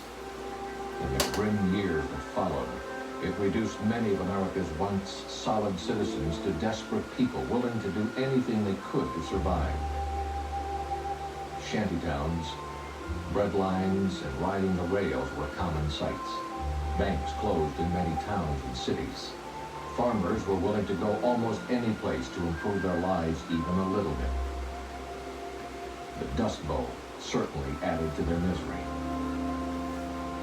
Against this dark curtain, a different kind of hero captured the imagination of many Americans. Desperados such as John Dillinger and Babyface Nelson drove through the Midwest robbing banks and gas stations. They were involved in wild shootouts with the law, which captured newspaper headlines across the nation and a public following that rivaled movie stars and sports heroes. They became idols of sorts to the common man because they represented the law of survival. Leaving several dead men in their wake, Clyde Barrow and Bonnie Parker had a career that lasted only a little more than 2 years. And yet history has judged them to be two of the most fascinating criminals of that era. Clyde Barrow was born to Henry and Cuny Barrow on March 24, 1909 at Ennis, Texas, 35 miles south of Dallas. Not much more than sharecroppers, even in prosperous times, the elder Barrows barely survived from cash crop to cash crop. They decided to move to Dallas in the early 20s to be with their older children who had already moved there. Opening the Barrow gas station on Eagle Ford Road was a much-needed step up the financial ladder. But money problems, now intensified by the Great Depression, made just getting by difficult. It was while they lived here that Clyde and his big brother Marvin, better known as Buck, began running together. Money was tight and times were hard, and they did have, chip in to help, the family. Well, I guess at an early age they wanted things that, that they couldn't have, and so I guess that was the best way to get them. Just go out and take something or something or other. And then after that Clyde got in trouble, well, it seemed like that every time that he that anything happened, they always tried to lay it off on Clyde. Yeah, and they questioned him and come out and you know, always thought it was Clyde or Buck that done something. I knew it wasn't right or nothing, but I love both my brothers. And I don't think they did a half the things that the newspaper said they did. Clyde was I think he was a tender-hearted boy. I loved him very much. He was very good to me. He bought me my first, I don't know if he bought it or where he got it, but he brought me the first bicycle I ever had in my life. I kept that bicycle till I was grown. Bonnie Parker was born at Rowena, Texas on October 1st, 1910, and her family moved to Dallas when she was very young. At age 16, she married a small-time thief named Roy Thornton. But the relationship was short-lived. Roy was caught during a burglary attempt and sentenced to a long term in prison. Never bothering to divorce her husband, Bonnie, who lived close to the downtown area, worked at a variety of local cafes and became acquainted with several members of the Dallas Police Department, including Ted Hinton and Bob Alcorn. Both were later to play a major role in the last moments of her life. In early 1930, when Bonnie was 20, she went to a girlfriend's house, and there met the man she would spend the rest of her life with. Bonnie and Clyde were, like I said, they were just kids, and they're very much in love with each other, and they would either reach over and smack each other on the cheek or something or other when they was out, and, you know, always calling each other sweet names or something, but they were very much in love with each other. He loved her and she loved him. Most historians have never understood the reason behind the formation of the original Barrow Gang. Clyde, who had been sentenced to 14 years on 2 counts of car robbery and 5 counts of burglary, first met Ralph Fultz, already a hardened criminal by the age of 19 when they were both being transferred to the feared East End prison, located just outside Huntsville, Texas. Fultz, who had previously escaped from East End, described conditions which were so bad that many prisoners would mutilate themselves in an effort to avoid work in the prison labor fields. Managed by a corrupt and brutal system, it was common practice to beat prisoners senseless with baseball bats, run over them with horses, or just murder them. The old prison cemetery stands in silent testimony to those horrors. Even though his prison duties kept him very busy, Clyde stayed in constant contact with his family through letters such as this, complaining about the conditions, and by sending small gifts on special occasions. Clyde Barrow was always real close to his family. He loved his mother and he loved all of us. We were all real close family. And when he was in prison, well, he made this little necklace for me and sent it to me when I was a girl. Of course, it's about tore up now, but I've had it all these years. While Clyde was in prison, Bonnie would visit him as often as possible. We kept up with Bonnie. She come around the house, you know, to see Mama, and she stayed all night with us several times, and she'd write Clyde and tell him, your sister Marie's talking my ears off. So I guess that was a chatterbox or something. She'd write and tell him about it. But she stayed all night with us and visit with us quite a bit. I liked Bonnie. She was just, you know, she was a sweet little old girl. She was real tiny and little, wore 3.5 shoes and was very tiny and just real sweet. And she was very much in love with Clyde, and he was very much in love with her. In the early spring of 1931, Clyde, who up to that time had always been described as being quiet and sensitive, was separated from Fultz because prison officials began to suspect that they were planning an escape. They moved Clyde to another camp there at East End, where he met, among others, Henry Methven, who would later play an important role in the last moments of Clyde's life. And at about this time, an older prisoner named Ed Crowder trapped Clyde and sodomized him viciously. Clyde retaliated shortly thereafter by killing Crowder in the dormitory behind the columns. He hit him on the head with a piece of pipe. And from that point on, Fultz observed that Clyde had changed from a schoolboy to a rouser.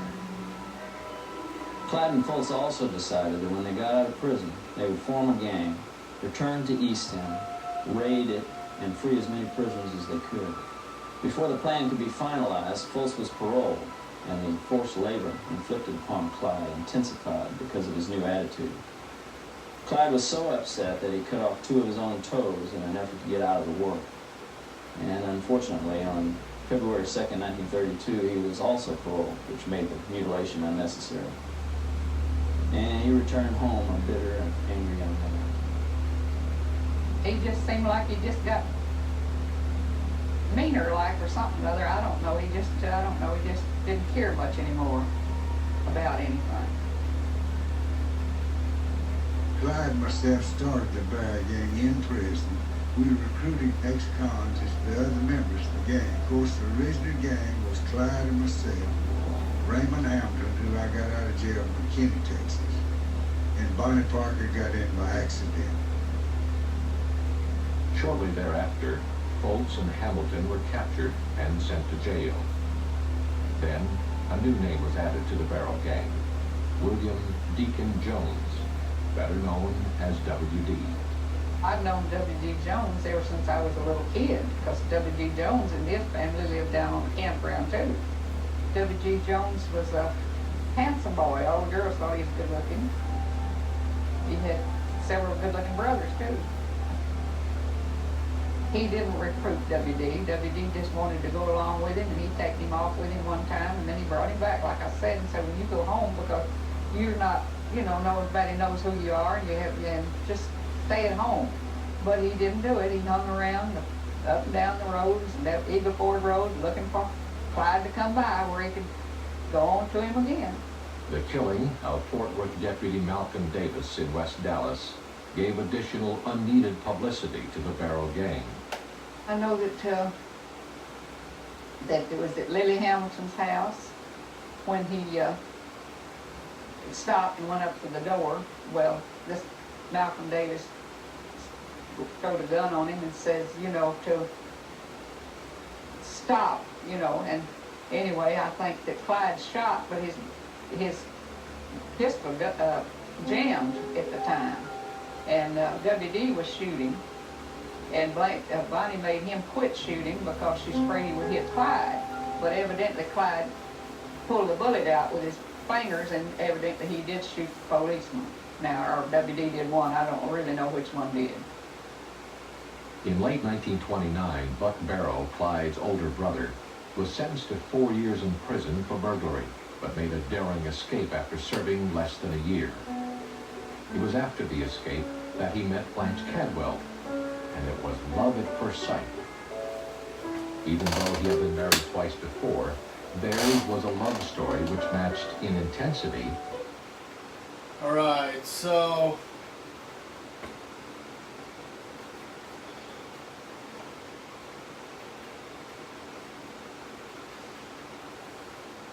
let's do mountain talk. It's under an hour. We'll just sort of see what's going on here with mountain talk. North Carolina State University. The way they pronounce their words and things. Not just they just like, do sometimes still use a lot of these. We talk like hillbillies up here, I guess. Sitting around talking. It's just the way our accent is, I guess. It was just so nice.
Well, I'm located about 100 miles west of Asheville, and about 100 miles south of Knoxville, Tennessee, right here in the corner of North Carolina, joining Tennessee and Georgia.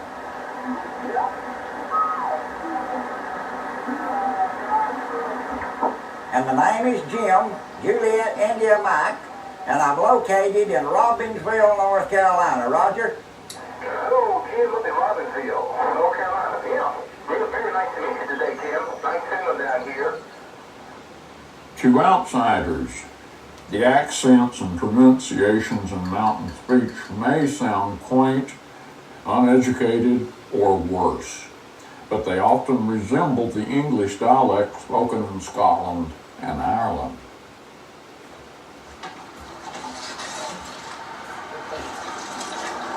I've heard a lot of older women, instead of say wrap something up, they say wrop it up. Yeah. And instead of your ear, it's yer. You lag. Instead of calling a tire on a car a tire, you call it a tar. You call tires, I call them tars. They used to call them casings years ago. You ever anybody said, look them casings on that vehicle? That's what they called them before World War II. Yes, casings. Then I call them tars, you know. How much you want for them tars, look them tars, and they call them tires. Talking about like that, like if you had some wood out in the yard, instead of saying carry it in the house, you'd say tote it in the house. Like if you had something that you wanted to put in a paper bag, you'd put it in a paper poke, you know, instead of a paper bag. Well, the way people talk around here, I guess it'd be what more like you call hillbilly style or something, I guess. I don't know, just mountain talk.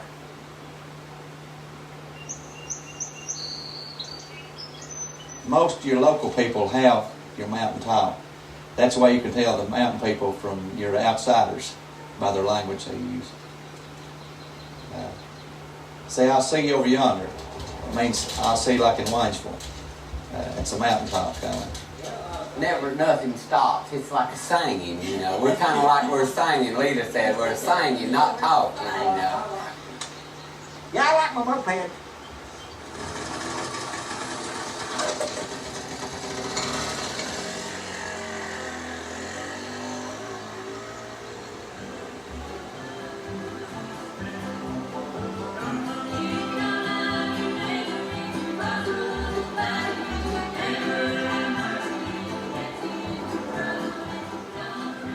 Everybody hears about Greyhound County, don't they?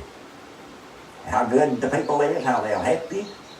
I run into people I don't know, never seen them in my life, and I help them any way I can.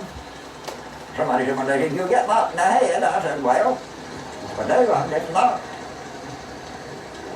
They're just good-hearted. Everybody you meet, just 99% of them. If I didn't live here, I'd move, wouldn't you? Where you want to go on vacation? If I was going to go on a vacation, I'd just stay right on you. Wouldn't mind it all the time, didn't they? We are 20 years behind the whole country, but I wouldn't swap places with nobody. I feel much more comfortable here being 20 years behind everybody than I would be sitting in a lot of places and being so miserable.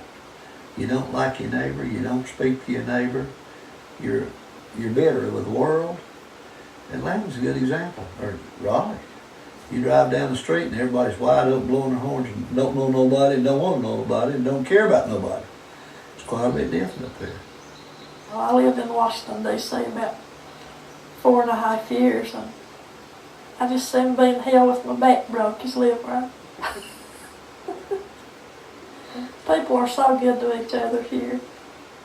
Many of the words and expressions in mountain speech are unfamiliar to outsiders. Irish settlers brought much of the vocabulary from Europe, but many new words and expressions were invented here by their descendants. There's just somebody coming up with a strange word is what it means. I mean, let's say you're trying to get something done, you're building something, and you take a look at it, like the word Sagagwin. You're looking at it, it's all out of line, and you just might come up with the word Sagagwin. I do that myself. can't think of anything right off, but I come up with a lot of new words myself. And so you get somebody standing around, they hear that, and okay, it's psy-goggling. Say a carpenter has done a real poor job, and then you think that's all psy-goggling, you know, he didn't have his walls straight, or They stand back and look at something like they say that thing's psy-goggling. They say, I want you to look. Say, what is it? If you're building some kind of, they said, that's psy-goggling right yonder. They said, that old road going up there, and said, that thing's psy-goggling. My grandmother, she's always talking about people being stout or gate. She used words like peckerwood. If there's somebody she didn't like, she'd call him a peckerwood. You know, if there's somebody she didn't know, but he's probably all right. She didn't have any animosity for him. She'd say he's a jasper. There's this jasper come by here this morning, and I knocked on the door, you know. But if it's a salesman, there's this peckerwood out there on the porch. It's like people used to know, like you go to the store and say, put it in the bag. Old people say you put it in the pole. That's a bag. I used to go to the store, walk 2 miles to the store, and when I was a kid, and carry it. So it looks like this guy is still, this guy was in this video. Let's look at the Ozarks in Missouri. There's part 1 and there's part 2. He's out here with a horse, and here they're at the cafe. So let's look at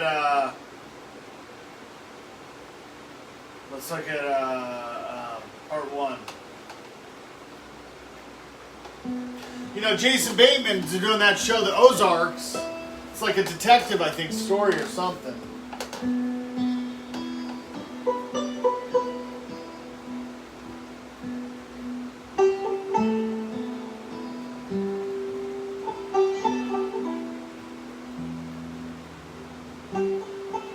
James, my grandson, he come up.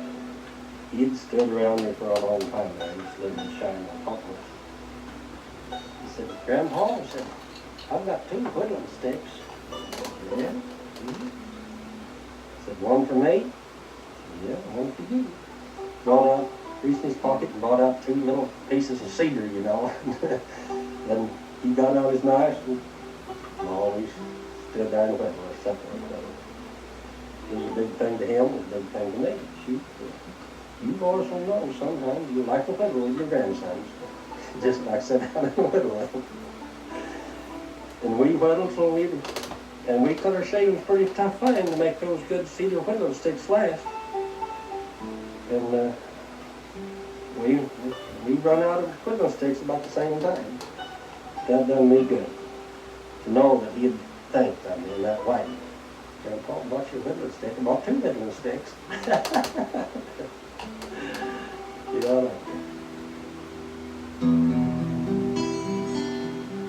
This is about a place and the people who have made it their home. It's about a county in the Ozark region of southern Missouri that hasn't changed quite as fast as the rest of the country. The families who live here have been here for generations, and their attachment to the place and its traditions is an intimate one.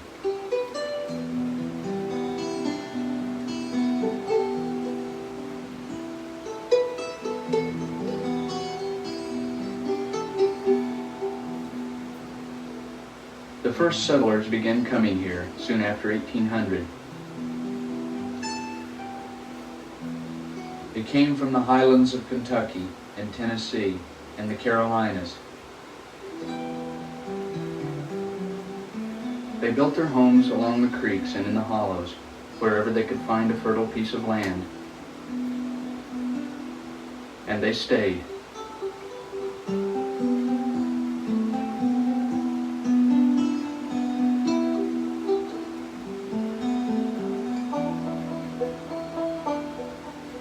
Martha Rebecca Hine was born July 10, 1886 at Ink, Missouri. Becky passed away November 26, 1978 in her home at the age of 92 years, 4 months, and 16 days. She is survived by 4 children. Becky Hines was the county's oldest resident, a direct descendant of the first pioneer family. I think every heart here today is grateful.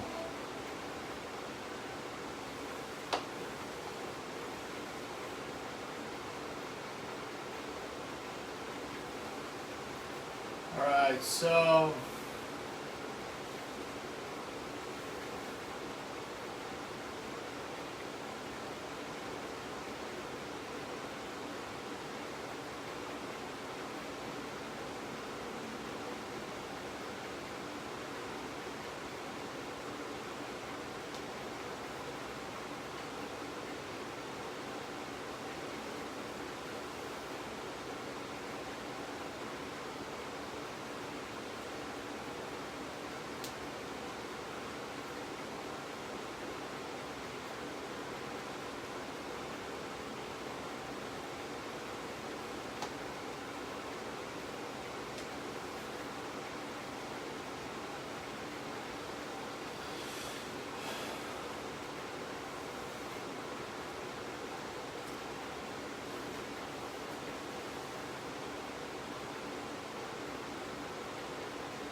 we'll watch a little bit of Bethlehem Steel. I guess Bethlehem, Pennsylvania makes steel, right? I'm trying to remember the companies that make steel. One of them, Bethlehem Steel. People talk about that a lot. This looks like it's on PBS, Public Broadcasting. I don't know what year it is. Let's just see. This is a production of Lehigh Valley PBS.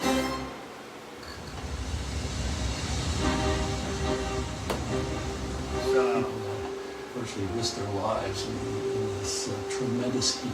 You had things blowing up around you. It was like, oh my God, this is hell. That's steel making. Over more than a century, hundreds of thousands of men and women worked at Bethlehem Steel. When you start in a steel company, you're almost assured of a lifetime job. That provided all your needs and a lot more. Those workers gave their all to create some of America's greatest landmarks.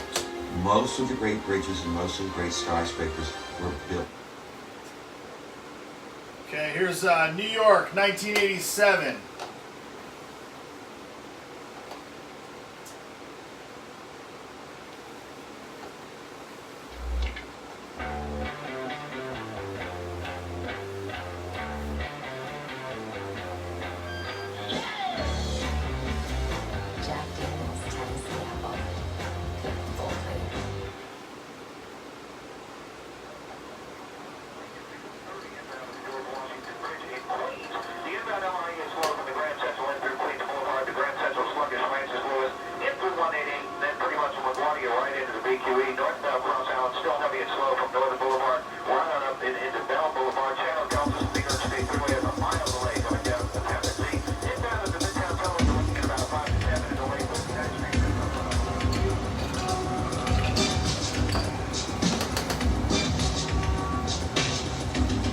Describe New York in one word.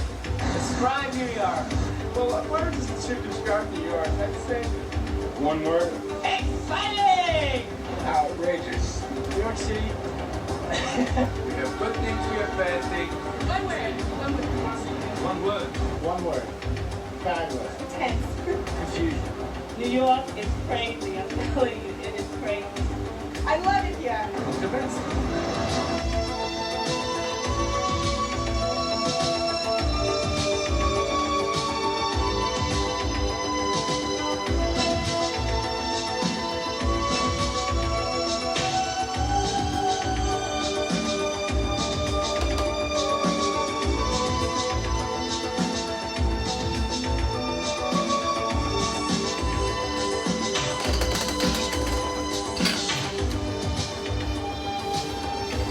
I gotta get some more juice. How do you describe New York?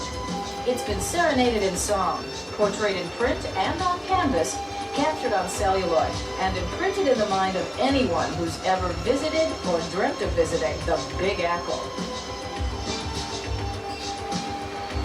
New York is a city like no other. A city of contrasts, of superlatives. The world center for business, finance, and the creative arts. International Video Network welcomes you on this video visit to New York City. Deep down under everything, people are really good in New York, no matter how cold everyone says we are. New Yorkers are a breed apart. They have a reputation for speaking loudly and being very self-assured. As the song says, if I can make it here, I'll make it anywhere. A New Yorker's behavior should not necessarily be taken for rudeness.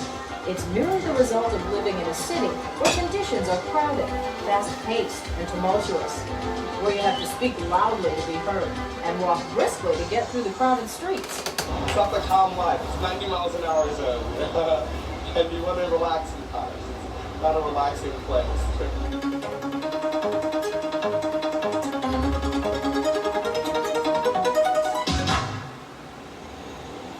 New York is one of the world's largest cities, but even more, it's been called a state of mind. To those who live here, New York is the center of the universe. To the rest of the world, it's a small plot of land on the eastern coast of the United States, almost halfway between Boston and Washington, D.C. New York City is comprised of 5 boroughs, covering about 300 square miles with more than 7 million residents. In area, the biggest borough is Queens, home to John F. Kennedy and LaGuardia airports, as well as the high-flying New York Mets at Shea Stadium.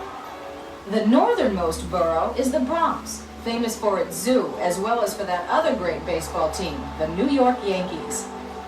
Brooklyn is the most heavily populated borough, with more than 2.25 million people. If independent, it would be the 4th largest city in the United States. Staten Island, the 4th borough, is more rural than the other boroughs. It's best known for its ferry ride, a 5-mile trip to Manhattan that still costs a quarter, but is worth much more. But the borough that means New York to the rest of the world is Manhattan. While the 5 boroughs together comprise New York City, it's the island of Manhattan that we'll explore. It's a small island, little more than 13 miles long and 2 miles wide at its widest point. But it holds a preeminent place in the world of art, finance, business, media, architecture, fashion, design, and culinary arts.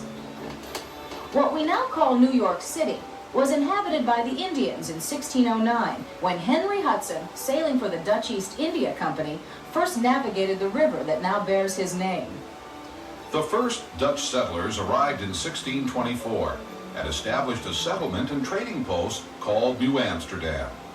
In 1626, for the equivalent of $24 in goods, Peter Minuit bought Manhattan Island from the Indians in the name of the Dutch West India Company. More than 100 years later, New York became the capital of New York State and the original capital of the United States of America. It was here in 1789 that George Washington took his first oath of office as president. Of course, the New York State capital was moved to Albany and the U.S. capital to Washington, D.C. But the stature of New York as a city continued to grow. From the mid-19th century through the early part of the 20th century, New York City welcomed immigrants by the thousands. After processing at Ellis Island, they entered New York society, changing it irrevocably as they created new lives for themselves and their descendants. To the Italians, Russians, Irish, Jews, Germans, Hispanics, Greeks, blacks, Chinese, and others, New York promised hope for a new and better life in a free society. Many came to escape persecution. Most traded old problems for new ones. All left their imprint on the fabric of New York culture and society. For many of the immigrants, their first glimpse of this new world was the Statue of Liberty, standing boldly in New York Harbor, a welcome symbol of freedom. Sculpted by Federico Auguste Bartholdi, the statue was a gift from the people of France to those of the United States in honor of their enduring friendship. Bartholdi had several ideas for the monument he was commissioned to design, but it wasn't until he sailed into New York Harbor that the ultimate vision came to him. He called it a mighty woman with a torch, lighting the way to freedom. She was a generous gift and a noble vision, but public apathy almost prevented her arrival. A pedestal for the statue was to be built from private donations in the United States, but the money barely trickled in. It wasn't until newspaper publisher Joseph Pulitzer launched a national campaign that money poured in from all parts of the country, and the pedestal was built. On October 28, 1886, the Statue of Liberty, enlightening the world, was dedicated by President Grover Cleveland. 100 years later, to commemorate her centennial, the statue was restored and rededicated by the grateful people of the United States. Now I want to rewind that, because if I remember correctly, when I grew up, my story that I heard about the Statue of Liberty was that it was a gift from France. The country of France, created the statue, and it was shipped to the United States in pieces around the same time and then assembled. I don't know what they said in the full thing, but I want to listen to it again. Exactly what they say. Maybe they say the same thing. His name. The first Dutch settlers arrived in 1624 and established a settlement and trading post called New Amsterdam. In 1626, for the equivalent of $24 in goods, Peter Minuit bought Manhattan Island from the Indians in the name of the Dutch West India Company. More than 100 years later, New York became the capital of New York State and the original capital of the United States of America. It was here in 1789 that George Washington took his first oath of office as president.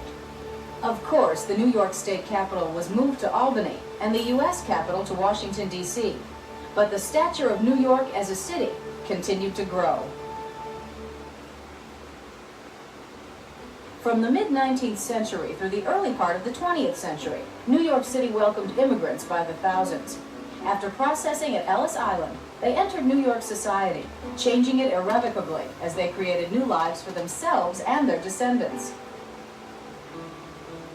To the Italians, Russians, Irish, Jews, Germans, Hispanics, Greeks, blacks, Chinese, and others, New York promised hope for a new and better life in a free society. Many came to escape persecution. Most traded old problems for new ones. All left their imprint on the fabric of New York culture and society.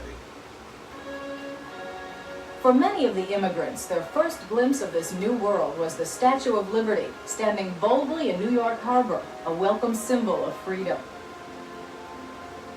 Sculpted by Federico Auguste Bartholdi, the statue was a gift from the people of France to those of the United States in honor of their enduring friendship. Bartholdi had several ideas for the monument he was commissioned to design, but it wasn't until he sailed into New York Harbor that the ultimate vision came to him. He called it a mighty woman with a torch, lighting the way to freedom. She was a generous gift and a noble vision, but public apathy almost prevented her arrival. A pedestal for the statue was to be built from private donations in the United States, but the money barely trickled in. It wasn't until newspaper publisher Joseph Pulitzer launched a national campaign that money poured in from all parts of the country, and the pedestal was built. On October 28, 1886, the Statue of Liberty, enlightening the world, was dedicated by President Grover Cleveland. 100 years later, to commemorate her centennial, the statue was restored and rededicated by the grateful people of the United States. Today, most visitors reach the city via one of its 3 major airports, but New York remains a very busy port, second in the world only to Rotterdam, the Netherlands. Roughly every 28 minutes, an ocean-going vessel enters or leaves the port with cargo, passengers, or both. Manhattan is bordered on the west side by the Hudson River and on the east by the East River. The great avenues traverse the city from north to south and for the most part are numbered consecutively. Cross streets are usually numbered consecutively too, with the lower numbers being downtown. And the city is unofficially divided into neighborhoods and districts. New York's climate can best be described as temperate. Winter lows average in the 30s, summer highs in the 80s. With a generally pleasant climate and the surprising compactness of Manhattan Island, New York is best seen on foot.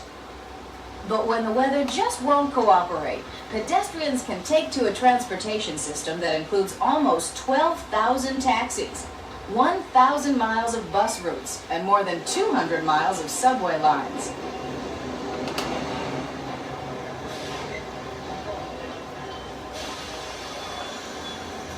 The traffic in New York is legendary, but what you might not realize is this congestion has been around as long as the automobile. When you run a business, you run with unknowns. You run with fresh...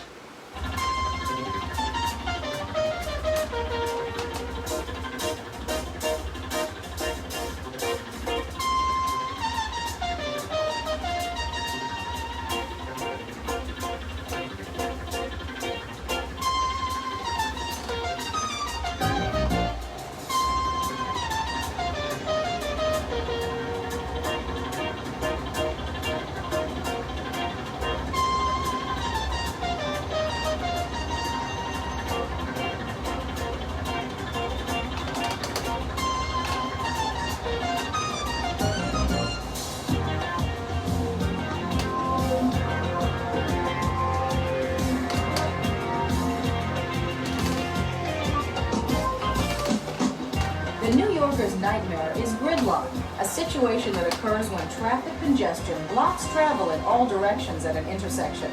It's merely another fact of life to be reckoned with in this metropolis. Well, New York, I like freedom and wealthy. As a commercial and financial center, New York is second to none. American and foreign banks are highly visible on Park, Madison, and Fifth Avenues, and other large thoroughfares. But the street most associated with high finance is Wall Street. At one end of the street, dwarfed by the surrounding buildings, is Trinity Church, once the tallest building in New York.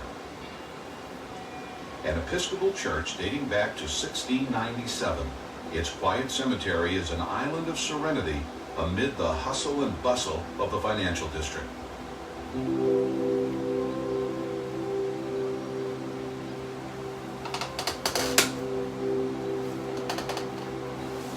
Robert Fulton, inventor of the steamboat, and Treasury Secretary Alexander Hamilton are among the notables buried here. Visitors to the financial district will enjoy a look at the New York Stock Exchange. At the front entrance, a tree commemorates the sycamore at the corner of Wall and William Streets, where 24 brokers met in 1792 to create the forerunner of the New York Stock Exchange.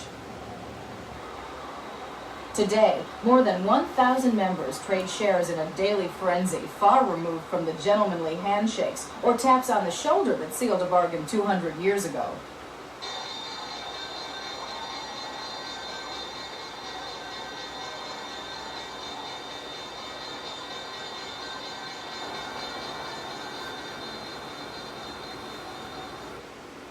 Farther uptown, the area between Broadway and 9th Avenue, south of 40th Street, is known as the Garment District. Within these few blocks, also referred to generically as 7th Avenue, 1/5 of the clothing manufactured in the United States is made. A representative from the clothing manufacturer, Paris Blues, explains why New York is so important to the industry. New York is definitely the fashion capital. It has an international flavor with not only tourism, but people are able to travel there to all the different fashion capitals of the world. So the fashion influences come from Europe or the Orient or so many different places to New York first because of its manufacturing and credibility in the marketplace. And there is a lot of production directly in the fashion area in New York. A lot of production happens right in that area. And so when you're walking up and down 7th Avenue, you see people rolling racks of clothes back and forth, and salesmen's sample lines going in and out of all the different buildings. But they're actually producing, and they actually ship out of that area as well. And once a month, all the buyers from all over the country come into New York and see all the different manufacturers. If you're not there, it's really like not considered a serious company to do business with. Many immigrants made their fortunes in this industry, affectionately called the rag trade. Just a few blocks away on 47th Street, messengers deliver even more precious goods. Here, in small briefcases or even in their coat pockets, diamond merchants carry their wares, sometimes making exchanges right on the street. About 80% of the country's wholesale diamond trade is conducted within this block. New York City is a shopper's paradise.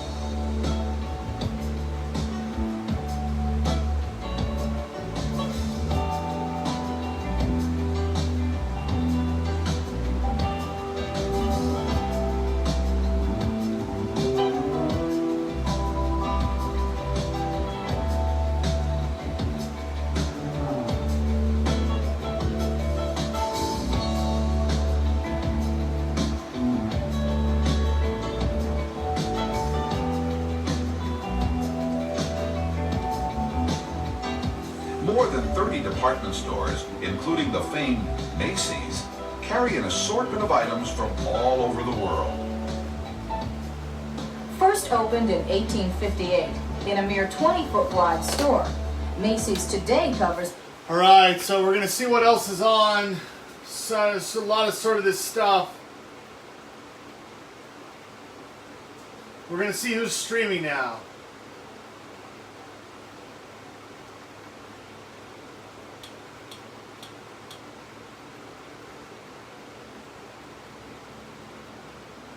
All right. Oh, he's in his studio. We got somebody playing a video game here, playing video game football. I'm going to watch football for just a minute. TV's on the back of the seat.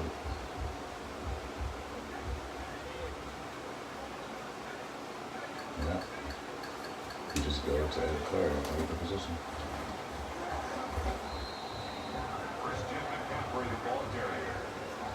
Taken down right at the line of scrimmage. No gain on the play. Leads to second and goal at the 3-yard line. Christian McCaffrey on the carry.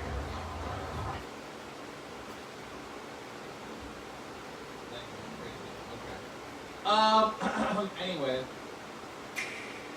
G'day, Kings Canyon! Guys, look!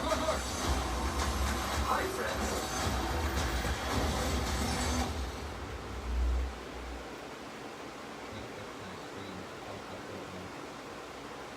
The fuck up. This, boom. And then do this. Boom. And back to normal. And we're back to normal, dude. Isn't that crazy? Are we sucking some duck tonight, boys? No duck, dude. No. They do want everyone vaccinated one way or another, but I ain't gonna do any fucking community service for that shit. They can go fuck themselves. I ain't doing that whatsoever, unless they fucking get me on a fucking charge or some shit. Fuck that. Alright, I'm gonna go to the bathroom quick.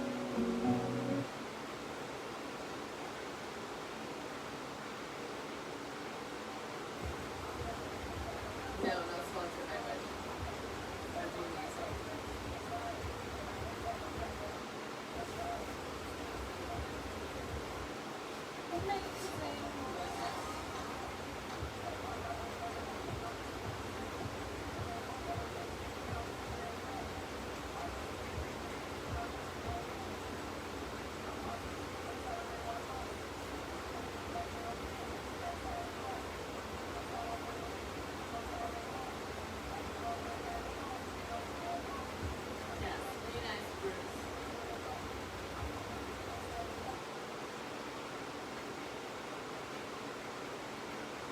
The granny forced it.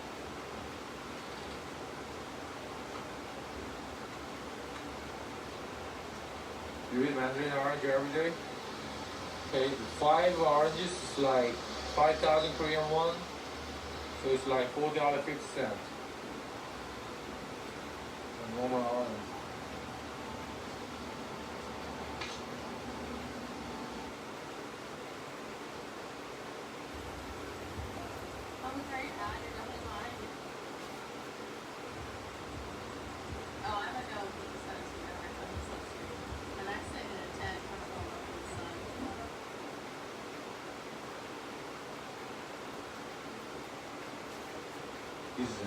His time and effort.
All right, well, I'm going to end there.